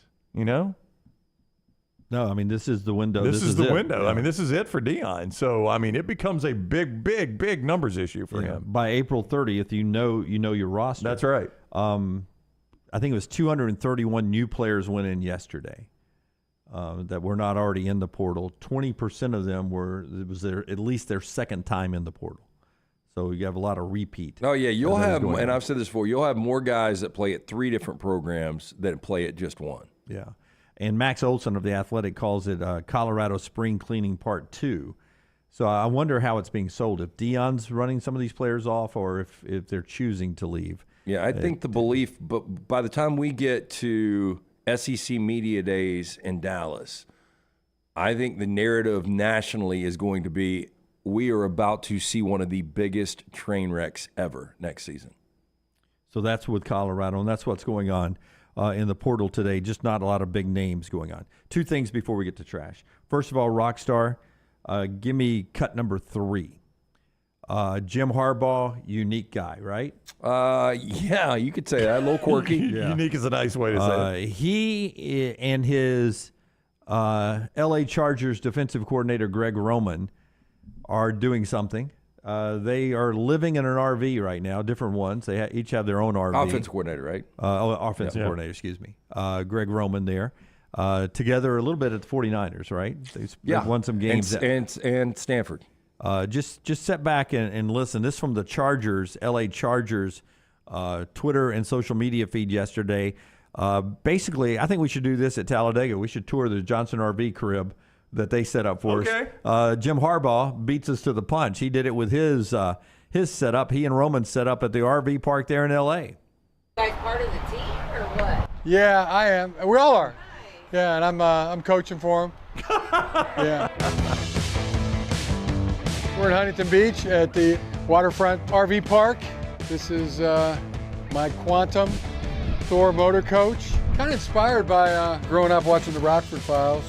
Got my DVDs. I've been watch that. Nothing will make you feel more like a dad than my glasses. Figure out how to dispose of the waste. Felt like a real dad. Now, Giro, I said this is a Class C here. Greg Roman. How's it going, everybody? You want to see Giros? Sure, yeah. Okay, come check this. Check this rig out. Whoa. It's like what the rock bands go around in right here. I mean, for one person, this beats any hotel room in America. You know what I mean? Took the words out of my mouth. Yeah. Living the RV life, Giro. Yes, sir. I asked my brother-in-law, John Fearborn, to drive this coach out, which he did. I'll tell you, some of the nights it was raining, is there a better night's sleep that you can get? No. In an RV when it's raining? If the rain's hitting the top of it? No way. No. Put you right to sleep. Your RV, I can speak. This has been a help to winning, to working, and no question. Winning in football, is there anything like it? It's cured more ills than penicillin. There you go. That is a known scientific fact. You and I have won some games in California, so it'd be good to keep that tradition going, huh? I like the lady saying, "Are you guys part of the team?" I'm coaching them. Did you see Greg Roman had bedhead in the back? Yeah. Like he just got up and put his clothes on, forgot to shower. We will be experiencing RV life out at Talladega coming up this weekend with our friends at Johnson RV. Probably can get all of those things and better RVs with our friends at Johnson RV there. Johnson RV Centers, great place to check those out. It is. Am I supposed to? No, Okay. No, I-65 exit 304 in Coleman, 334 in Decatur, JohnstonRVCenter.com. There was a family in our neighborhood in COVID. They live one street over. My wife knew the wife. I didn't really know the family that well. That when schools turned out and they realized, hey, schools are not going to be in for a little while, sold their house in my neighborhood, bought an RV, and went across America and decided to homeschool their kids. And just the husband could work remotely. She didn't work. The wife didn't. I think it's an awesome idea. So she decided, I don't know how it turned out. I keep meaning to ask Jennifer if she has ever messaged the lady and asked how it turned out. But sold their house, bought a really nice RV, one like Roman, more like Roman's than Harbaugh's, and just decided we'll go see America. And the husband works wherever they are. The wife teaches homeschool. Yeah. One of the upsides back in the pandemic, a little family time I guess together. so. I don't know what happened to him. One other thing, I just want to make sure it's not in trash. Do you have an OJ Bronco story in trash? Nope. All right. OJ's Ford Bronco that he drove down, was it the 405? Yeah, that Bronco was in the Crime Museum in Gatlinburg because I saw it up close and personal. OJ's Bronco, he also had a white Bronco. So this is not Al Cowling's. Was evidence. This is actually the Bronco that was driven down the 405. It's owned by someone, and it is for sale right now. The highest offer for that, $750,000. The owners say they want $1.5 million. Yeah, this is the Bronco that was driven on the 405, it is in the Crime Museum in Gatlinburg. In Gatlinburg, yeah. So that's the guy that owns it. So now, but was that Al Cowling's Bronco or OJ's Bronco, and Al was just driving it? OJ's was taken into evidence. So that was Al Cowling's Bronco. So the one that they were in on the 405 was Al Cowling's. Yeah, it was not OJ's. Yeah. The one that's for sale is that Bronco the right white there. Bronco, that's Al that you Cowling's. see on your screen now if you're watching us on the video. Which if you've got $750K, you can probably go to Gatlinburg and pick it up today. So probably drive it back to Birmingham. The offer right now is $750K. They're holding out. They think they can get $1.5 million for it. And they said, listen. Are they going to give it to their 16-year-old? I got a great deal on this. They said that, we want to keep it. But as we get older, we don't know if we'll be around for the 35th anniversary, the 40th anniversary of the incident. So they were going to go ahead and part ways with it. No, I think on the week of OJ passing away, this is the time to cash out. Yeah, it's probably going to hit its peak price wise right now. I would agree with Lance. Yeah. It was I read it was an '83 Ford Bronco, and that happened in '94. It was just weird to me that Al Cowlings was tooling around in a 10-year-old Bronco. I don't think Cowlings made a lot of money. Do you not? I just remember that OJ also had a matching white one. Yeah. I just remember random thing I remember about that is on the 911 call where Al Cowlings got all pissy because they didn't know who AC was. Yeah. OJ's in the car. Okay, sir. Now I need to know who. This is AC. Sir, I'm going to need you to identify. It's AC! He got all mad. Like AC Green? We got no idea who AC is, by the way. So that's you won't even have sex with a woman, and you're trafficking a known fugitive. When we come back, we've got trash happening on the show next, as it does all this time. No Janai Broom news yet. We're keeping an eye on that, and a lot more still to come. Auburn Live, if you're looking for that Janai Broom story with Justin Hokanson and the fine folks down there. This is The Next Round, being brought to you today in part by our friends at New York Butcher Shop. LT, tell us about New York Butcher. Look, Jim is just an incredible guy. You guys know him well. He's been with us for a long time. And not only do they have the finest when it comes to steaks, ribs, chicken, the great side dishes, fine selection of desserts and wines, they've also got deli sandwiches that are massive. Stop by that the sandwich station. Make one today. 2 locations for you of the New York Butcher Shop. The original in Cahaba Heights, now 119 in Greystone. Rare quality, well-done service, New York Butcher Shop. Take the Next Round anywhere you go with official Next Round gear. Buy yours today at nextround.store. You have all heard of Red Wing Shoes, but what is Red Wing Shoes? It's the place where men buy boots, plain and simple. Who are Red Wing's customers? They are construction workers, warehouse employees, college students, the guy that fixes your AC, the guy at the end of the bar, the IT guy. Red Wing is a father, Red Wing is a son, Red Wing is a cult following shared by all men. A classic, comfortable pair of cool boots with a story to tell. What's your Red Wing story? Red Wing Shoe Stores, located in Pelham and Trussville. Fire damage to your home or business is something you never want to consider. Ryan Brown here from The Next Round. But in the horrible event it happens, Dry Tech is here to help. They respond quickly and will reply to you within 20 minutes when you call 205-637-0143. They're working for you, the customer, not the insurance company. They've got 5 crews ready to go 24/7. Don't call the insurance company first. Call Dry Tech. Just remember this website, mydrytech.com.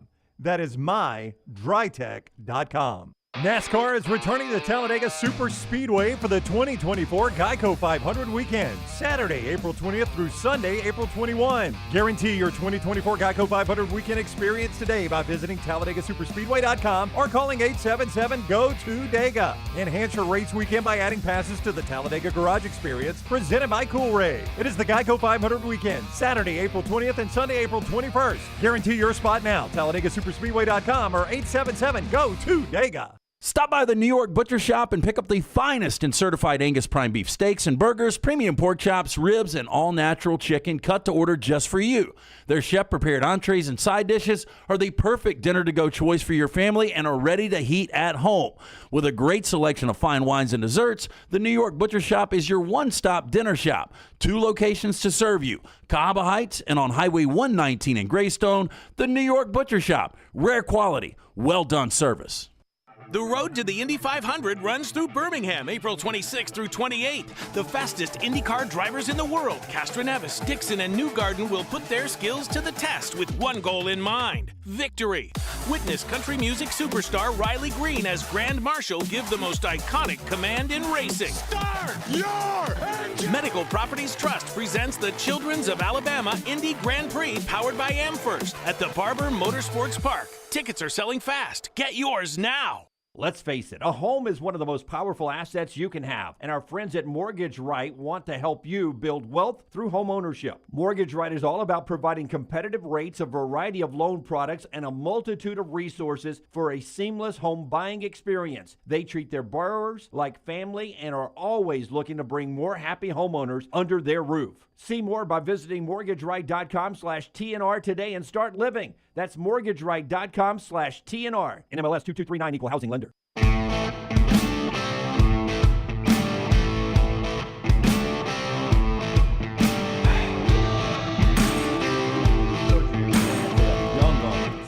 what they're going at. I know. Coca-Cola Spice. Yeah, we just handed one of the Coke Spices over to our guest from Hewitt Trustful, Jordan, in here, and she loved it. First taste there. You can try it at your local retailers there. I wonder how she would do in a game to 21 against Caitlin Clark.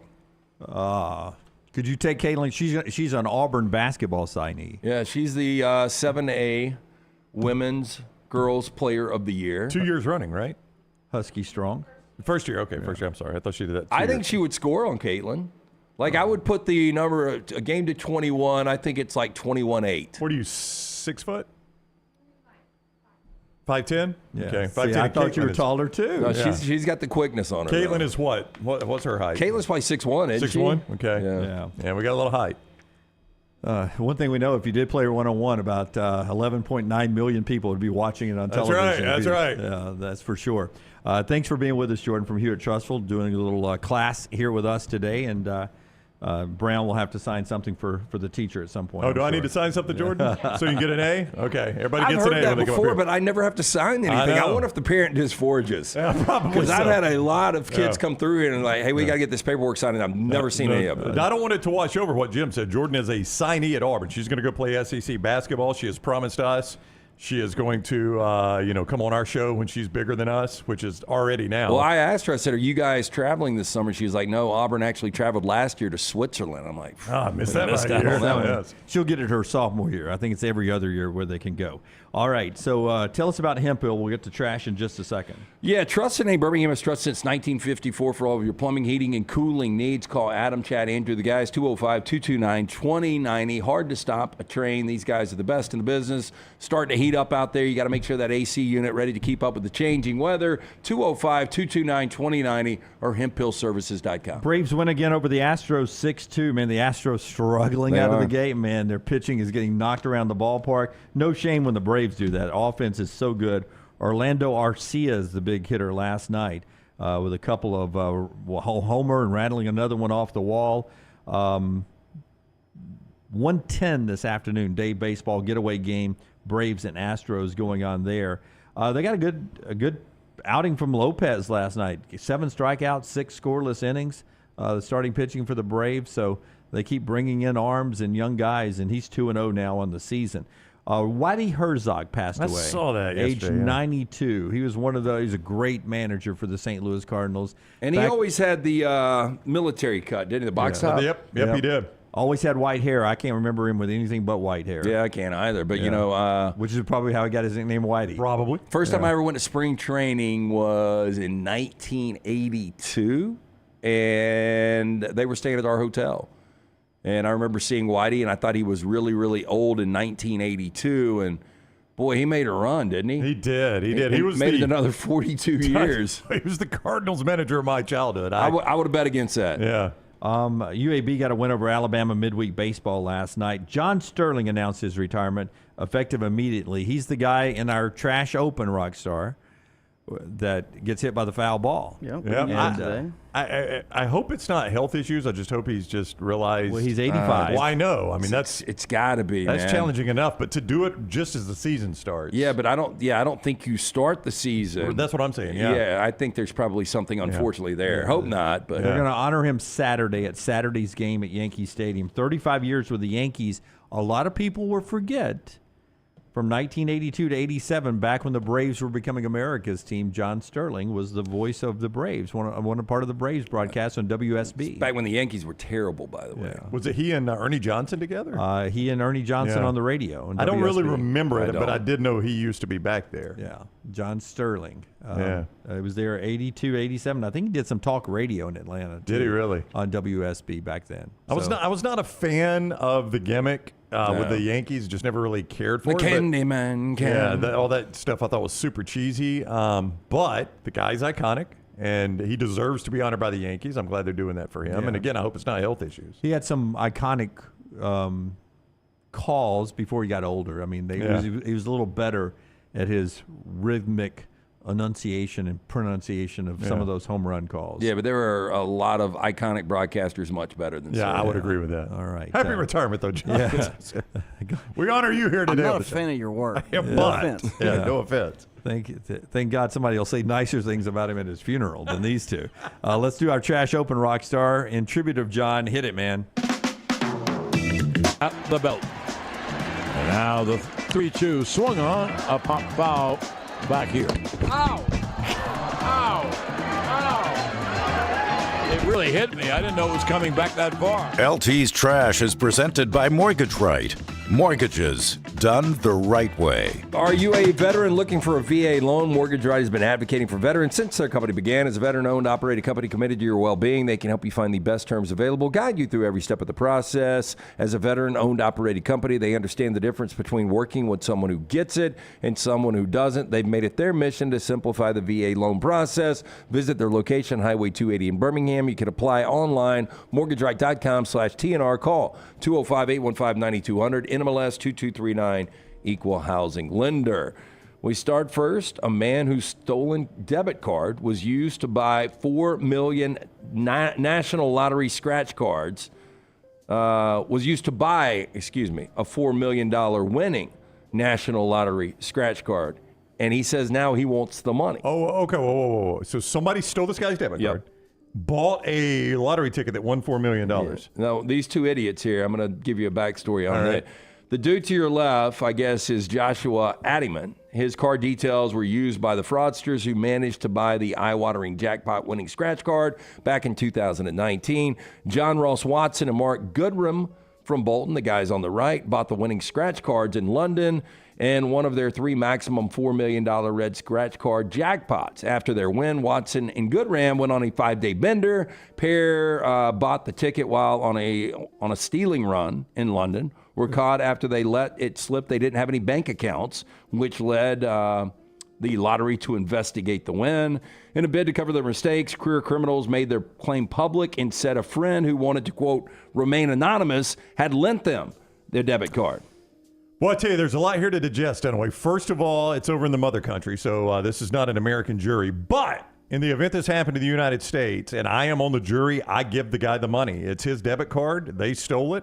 It'd be like if the dude bought a mink. Do you want the mink? Well, I would take it and sell it. Yeah, it's my money you used to buy it. I would say if I'm representing the lottery here, I'm going to say I'm keeping my $4 million. And this guy ain't getting it. It's a non-win. Boy, I am really surprised at you two here in the United States of America. You Rockstar steals my debit card. I've goes got a and buys powder a lottery wig on. ticket. I'm in England. No, I said if it was in America, let's take it out of the homeland. Backstory on these two jokers. Goodrum had 22 convictions for 45 criminal offenses. Yep. Watson has 72 convictions for 133 offenses. How are these guys not locked up? I agree. Well, that's England. Yeah. Well, if I steal your debit card, I hire a hitman for $5,000. Nope.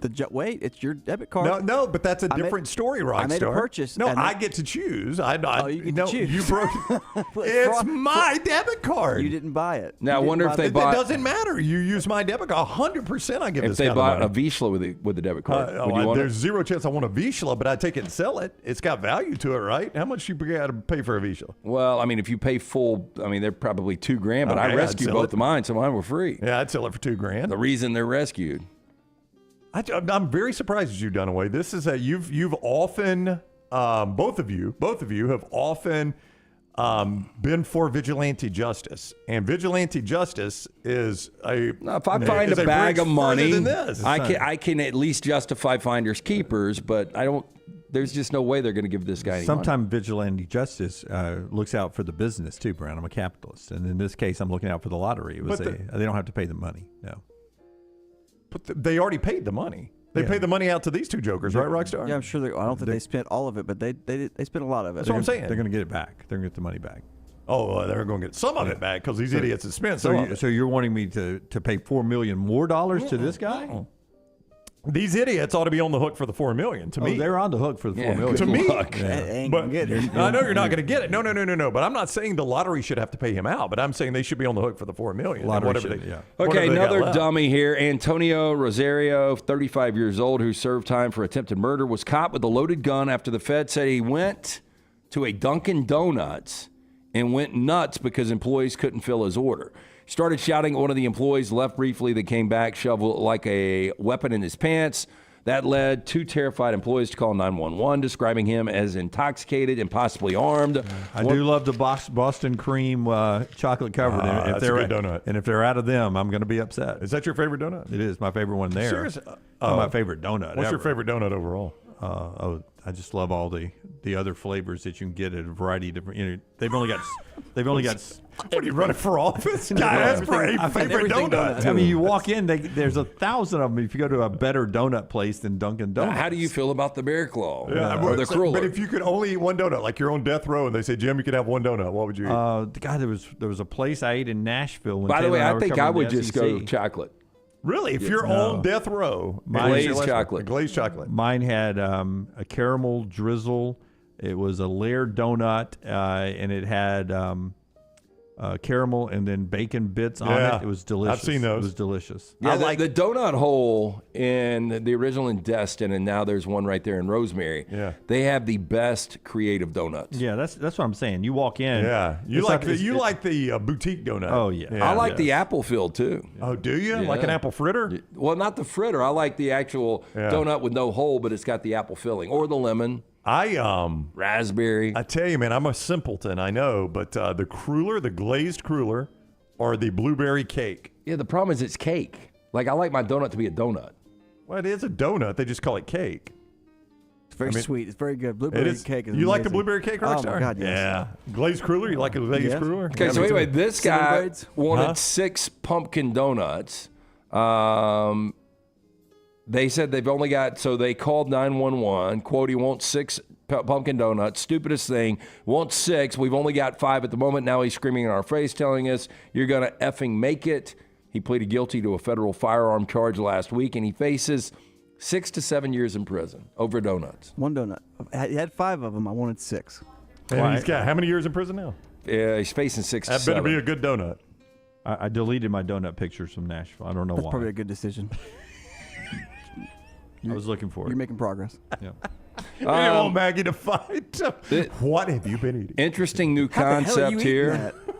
The humble security cam is now ready and willing to choose violence. A big thinking Slovenian startup has created a curious smart security camera that doesn't just spy on your visitors, but will actively open fire on potential intruders with paintball pellets or even tear gas rounds. Yeah, this is going to go bad on the Amazon delivery person. You mark my word. Now, it's going to be the first lawsuit. Or the mail person. Yeah. The Paint Cam Eve, an armed home security camera with an itchy trigger finger.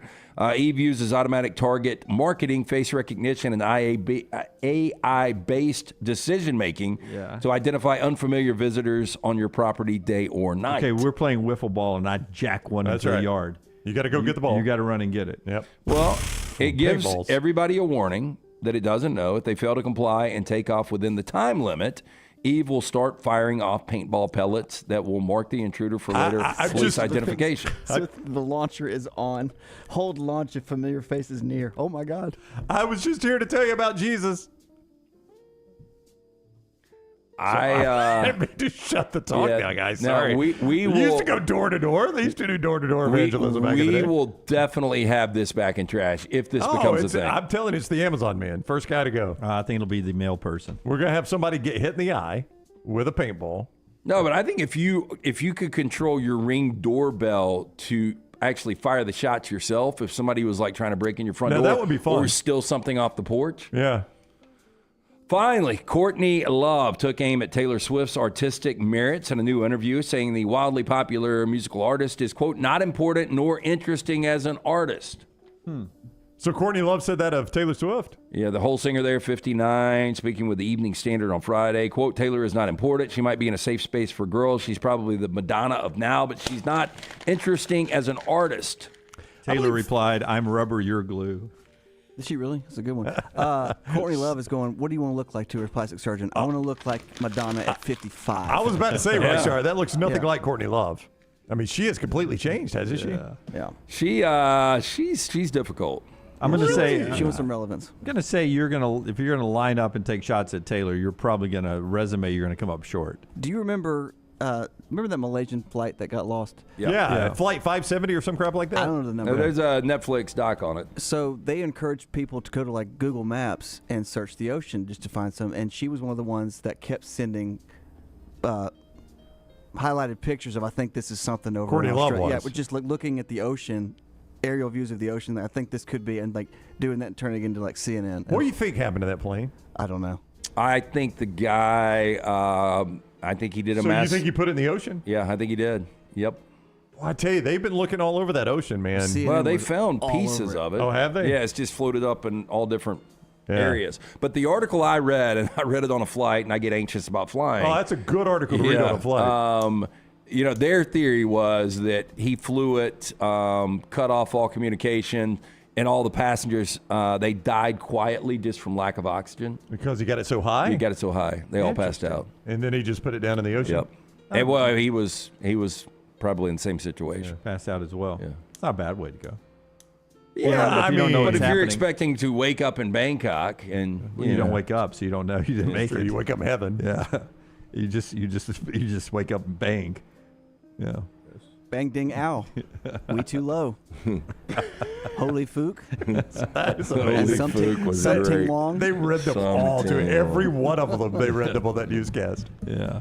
That is Trash Today, brought to you by. Did the new year bring a little financial uncertainty? Let the experts at Mortgage Right help get your financial house in order. Their team of experts can make sure you're prepared for anything 2024 may bring, including freeing up cash, things you need to get done. Take control today. Visit Mortgage Right, Highway 280 in Birmingham. You can apply mortgageright.com/TNR. Call 205-815-9200. NMLS 2239, Equal Housing Lender. Something Wong was the other one. You know, they plan for everything until what they don't plan for happens. NASA is having to explain to someone in Naples, Florida, that 1.6 pound piece of metal that flew through your roof, that's part of the International Space Station. It was supposed to burn up on re-entry. But you always wonder when this space debris comes to Earth, does it hit anybody? Well, a home in Naples, Florida went through 2 layers of roofing and crashed into an upstairs room. And I'm saying, give me the most expensive shingle you can, and we're going to bill NASA. Luckily, nobody was in the room it landed in. Here is the metal that fell off.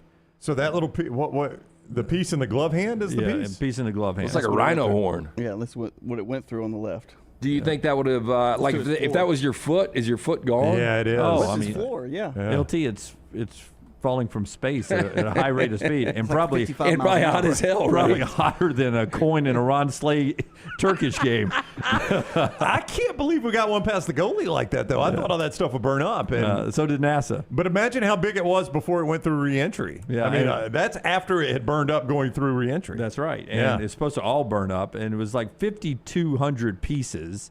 That one made it through the burn up, and It just missed their Alexa.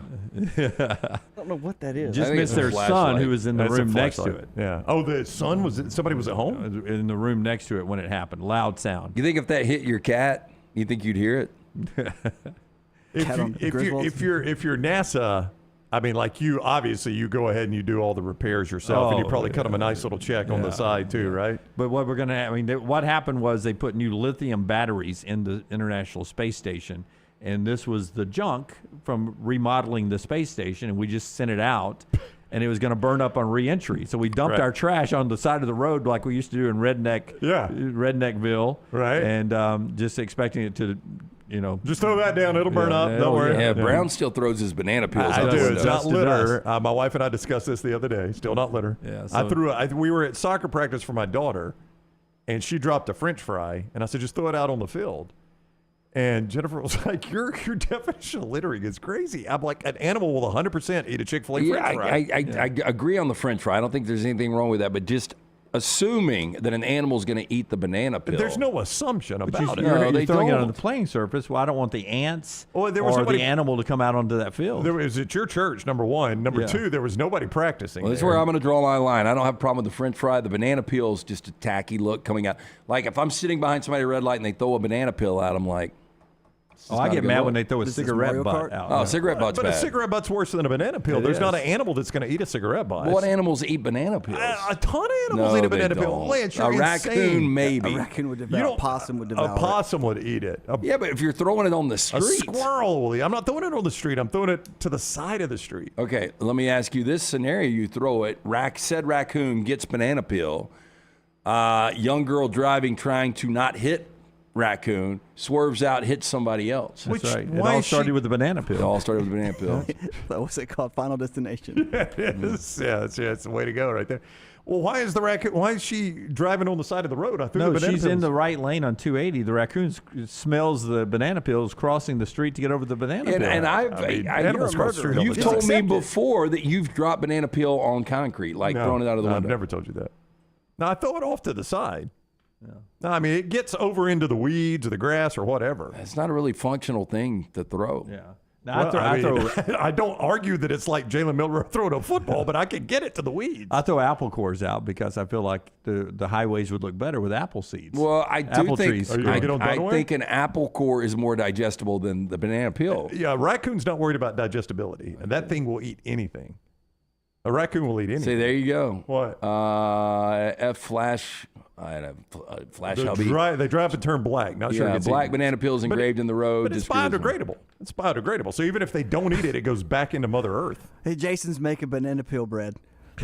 All right, well, we got some badass peels. Smuff says it is a big deal. Donkey Kong Jr. disagrees with you, Brown. Pritch Law says, ask Mario Kart. That's right. Koopa Troopa really in trouble there with those banana peels. Well, I hate getting the banana peel in Mario Kart. It's useless. Smuff's right. James Sr. eats the apple core. Does he does. really? The whole Absolutely. thing? What's he do with those I don't know if seeds? Smuff knows my dad or if he just knows my dad's generation, but he eats it all. What's he spit the seeds out? Sometimes he doesn't chew them because they have a bad, bitter taste, but he either swallows them or spits them out. Boy, he eats the whole thing. I bet the outcome of that is not good. Well, I tell you what, I just get a second apple. I don't need the whole core. Yeah, he eats the whole core. And used to try to teach me to do it. It's like he's he eats shitting chicken a wings. Matchbox car there. And he eats chicken wings like Wimp. Nothing left on them. I've seen Wimp do that. It is a piranha got after it. I mean, Wimp will attack a chicken wing. All right, final segment of the show coming up, being brought to you by our friends at NASCAR. Let's go racing this weekend at the Talladega Super Speedway. Gets tickets at TalladegaSuperspeedway.com, TalladegaSuperspeedway.com. Look how big that track is, 2.66 miles. It's the biggest track in NASCAR. It's got the steepest banks. That means you can go faster than anywhere else in the world right there. And they do that racing at Talladega. Big Bill's Garage on an upgrade there. Get up close and personal to all the racing. TalladegaSuperspeedway.com or 877-GO-TO-DEGA. Never miss anything Auburn. Watch Village Vice at Wardam Pods on YouTube and listen wherever you get your podcasts. Birmingham, your undefeated Birmingham Stallions return to Protective Stadium on Saturday, April 20th as they take on the DC Defenders for Throwback Night. Enjoy the Fan Fest, on-field opportunities for the kids, and elite professional football. There's something for fans of all ages. Tickets start at just $22. Buy yours today at theufl.com. With only 4 home games left this season, don't miss your chance to cheer on your Stallions. Let's pack protective, Birmingham. Get tickets at theufl.com. Storm season is here. Make sure you have a plan of action in place right now. Greg from Pell City and Storm Restoration Roofing should be your first call when storms hit. Insurance companies love working with Storm Restoration Roofing because of Greg Nelson's name and reputation in the industry. When storms hit, call Greg Nelson. He's local, 205-542-3531. He's the home of the free no-cost roof inspection. Greg from Pell City on Facebook, 205-542-3531. It's Storm Restoration Roofing. Hey, you. Days warming up. Looking like spring. And at New Balance Birmingham, we've got the thing. What pops and what's fresh? Check the selects. Come together at New Balance Birmingham on Highway 280, right next to Chick-fil-A. New Balance Birmingham. We got now. The region's tradition returns to Greystone May 8th through 12th. A decorated field of players featuring some of golf's greatest names, including Ernie Els, Jim Furyk, Padraig Harrington, and defending champion Steve Stricker. Oh my goodness! All fighting for another shot at history. The legends play here. The region's tradition at Greystone. Get your tickets today. There is no better place to watch your favorite sporting events and enjoy great food than one of the 3 great Birmingham locations of Walk-Ons. The TVs are everywhere with your favorite sports, and the menu is second to none. From the great appetizers like the waffle cheese fries to the Avery Island salad, handhelds like the all-new chicken bomber, bistro specialties with a special taste of the Bayou, the amazing hand-patted burgers, the great po' boys, and the specialty drinks. Visit any of the 3 great Birmingham locations of Walk-Ons: Greystone, Stadium Trace and Hoover, and the brand new location in Trussville. The road to the Indy 500 runs through Birmingham, April 26th through 28th. The fastest IndyCar drivers in the world, Castroneves, Dixon, and Newgarden, will put their skills to the test with one goal in mind: victory. Witness country music superstar Riley Green as Grand Marshal give the most iconic command in racing. Start your engine! Medical Properties Trust presents the Children's of Alabama Indy Grand Prix powered by Amherst at the Barber Motorsports Park. Tickets are selling fast. Get yours now.